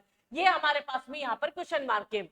ए के लिए जब भी पावर निकालनी है, बी के कॉमन फैक्टर्स देखिए जिससे वो कट जाए, ये तरीका होता है शॉर्ट ट्रिक एक तरीके से, ये दोनों कॉमन फैक्टर, इसका मतलब सेकंड इक्वेशन को फर्स्ट से डिवाइड कर दें, ये 2 से डिवाइड हो रहा है, ये भी आपका 2 से डिवाइड हो रहा है, तो हम क्या बोल सकते हैं 2 के ऊपर पावर x और 2 के ऊपर पावर 1, तो x की वैल्यू क्या हो गई 1 हो गई, तो a के ऊपर पावर 1 आ गया। आपका दो ऑप्शन के अंदर था, a के अंदर और c के अंदर। सेकंड अगर हमारे पास में b के लिए मैं कलर चेंज कर देती हूँ यहाँ जिससे आपको क्लियर समझ में आए, 0.2 0.2 ये दोनों आपके कॉमन फैक्टर है, मतलब हम डिवाइड कर दें इन दोनों इक्वेशन को, तो अगर हम इस इक्वेशन को डिवाइड कर रहे हैं, ये 2 टाइम्स कटेगा, 3 को 2 से डिवाइड करेंगे तो 1.6 और 4, ये आपका 4 टाइम्स कटेगा, तो ये हमारे पास में 4। अगर हम b के लिए लिख रहे हैं तो हम क्या लिखेंगे यहाँ पर b 4 इज इक्वल टू 2 के ऊपर पावर y, ये लिख सकते हैं, या हम इसे 2 के ऊपर पावर 2 के ऊपर पावर y, तो y की वैल्यू आपकी क्या हो गई 2 हो गई, तो मतलब b के ऊपर पावर क्या आ गई आपकी 2 आ गई, तो 1 और 2 ये हमारे पास में ये पैटर्न का क्वेश्चन है। ये पैटर्न आपका इंपॉर्टेंट पैटर्न होता है काइनेटिक्स का, जो कि क्वेश्चन सेट कर सकता है पेपर में।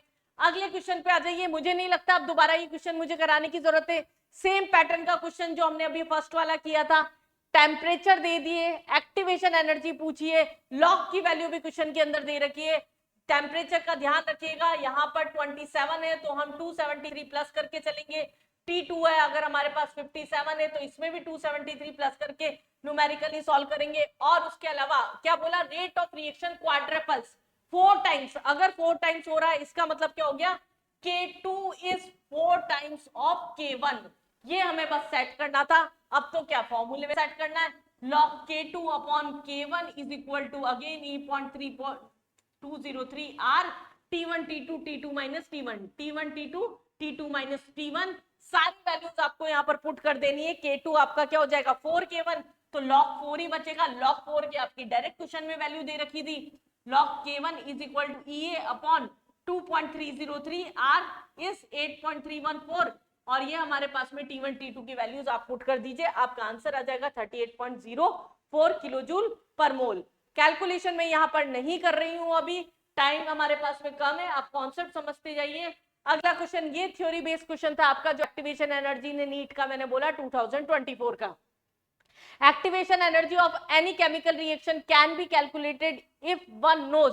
एक्टिवेशन एनर्जी हमारे पास में क्या पता कब निकाल सकते हैं, जब हमें रेट कांस्टेंट पता होंगे अलग अलग टेम्परेचर पे। अभी तो हम यही देख रहे हैं K1 K2 T1 T2, मतलब हमारे पास में ये अलग अलग रिलेशंस पता होंगे, तो हम क्या है इसे आराम से कैलकुलेट कर सकते हैं। आरएनएस इक्वेशन का बेस क्वेश्चन अगेन एक्सप्रेशन पूछा नीट 2023 का आपका ये क्वेश्चन है, rate law that corresponding to overall first order reaction.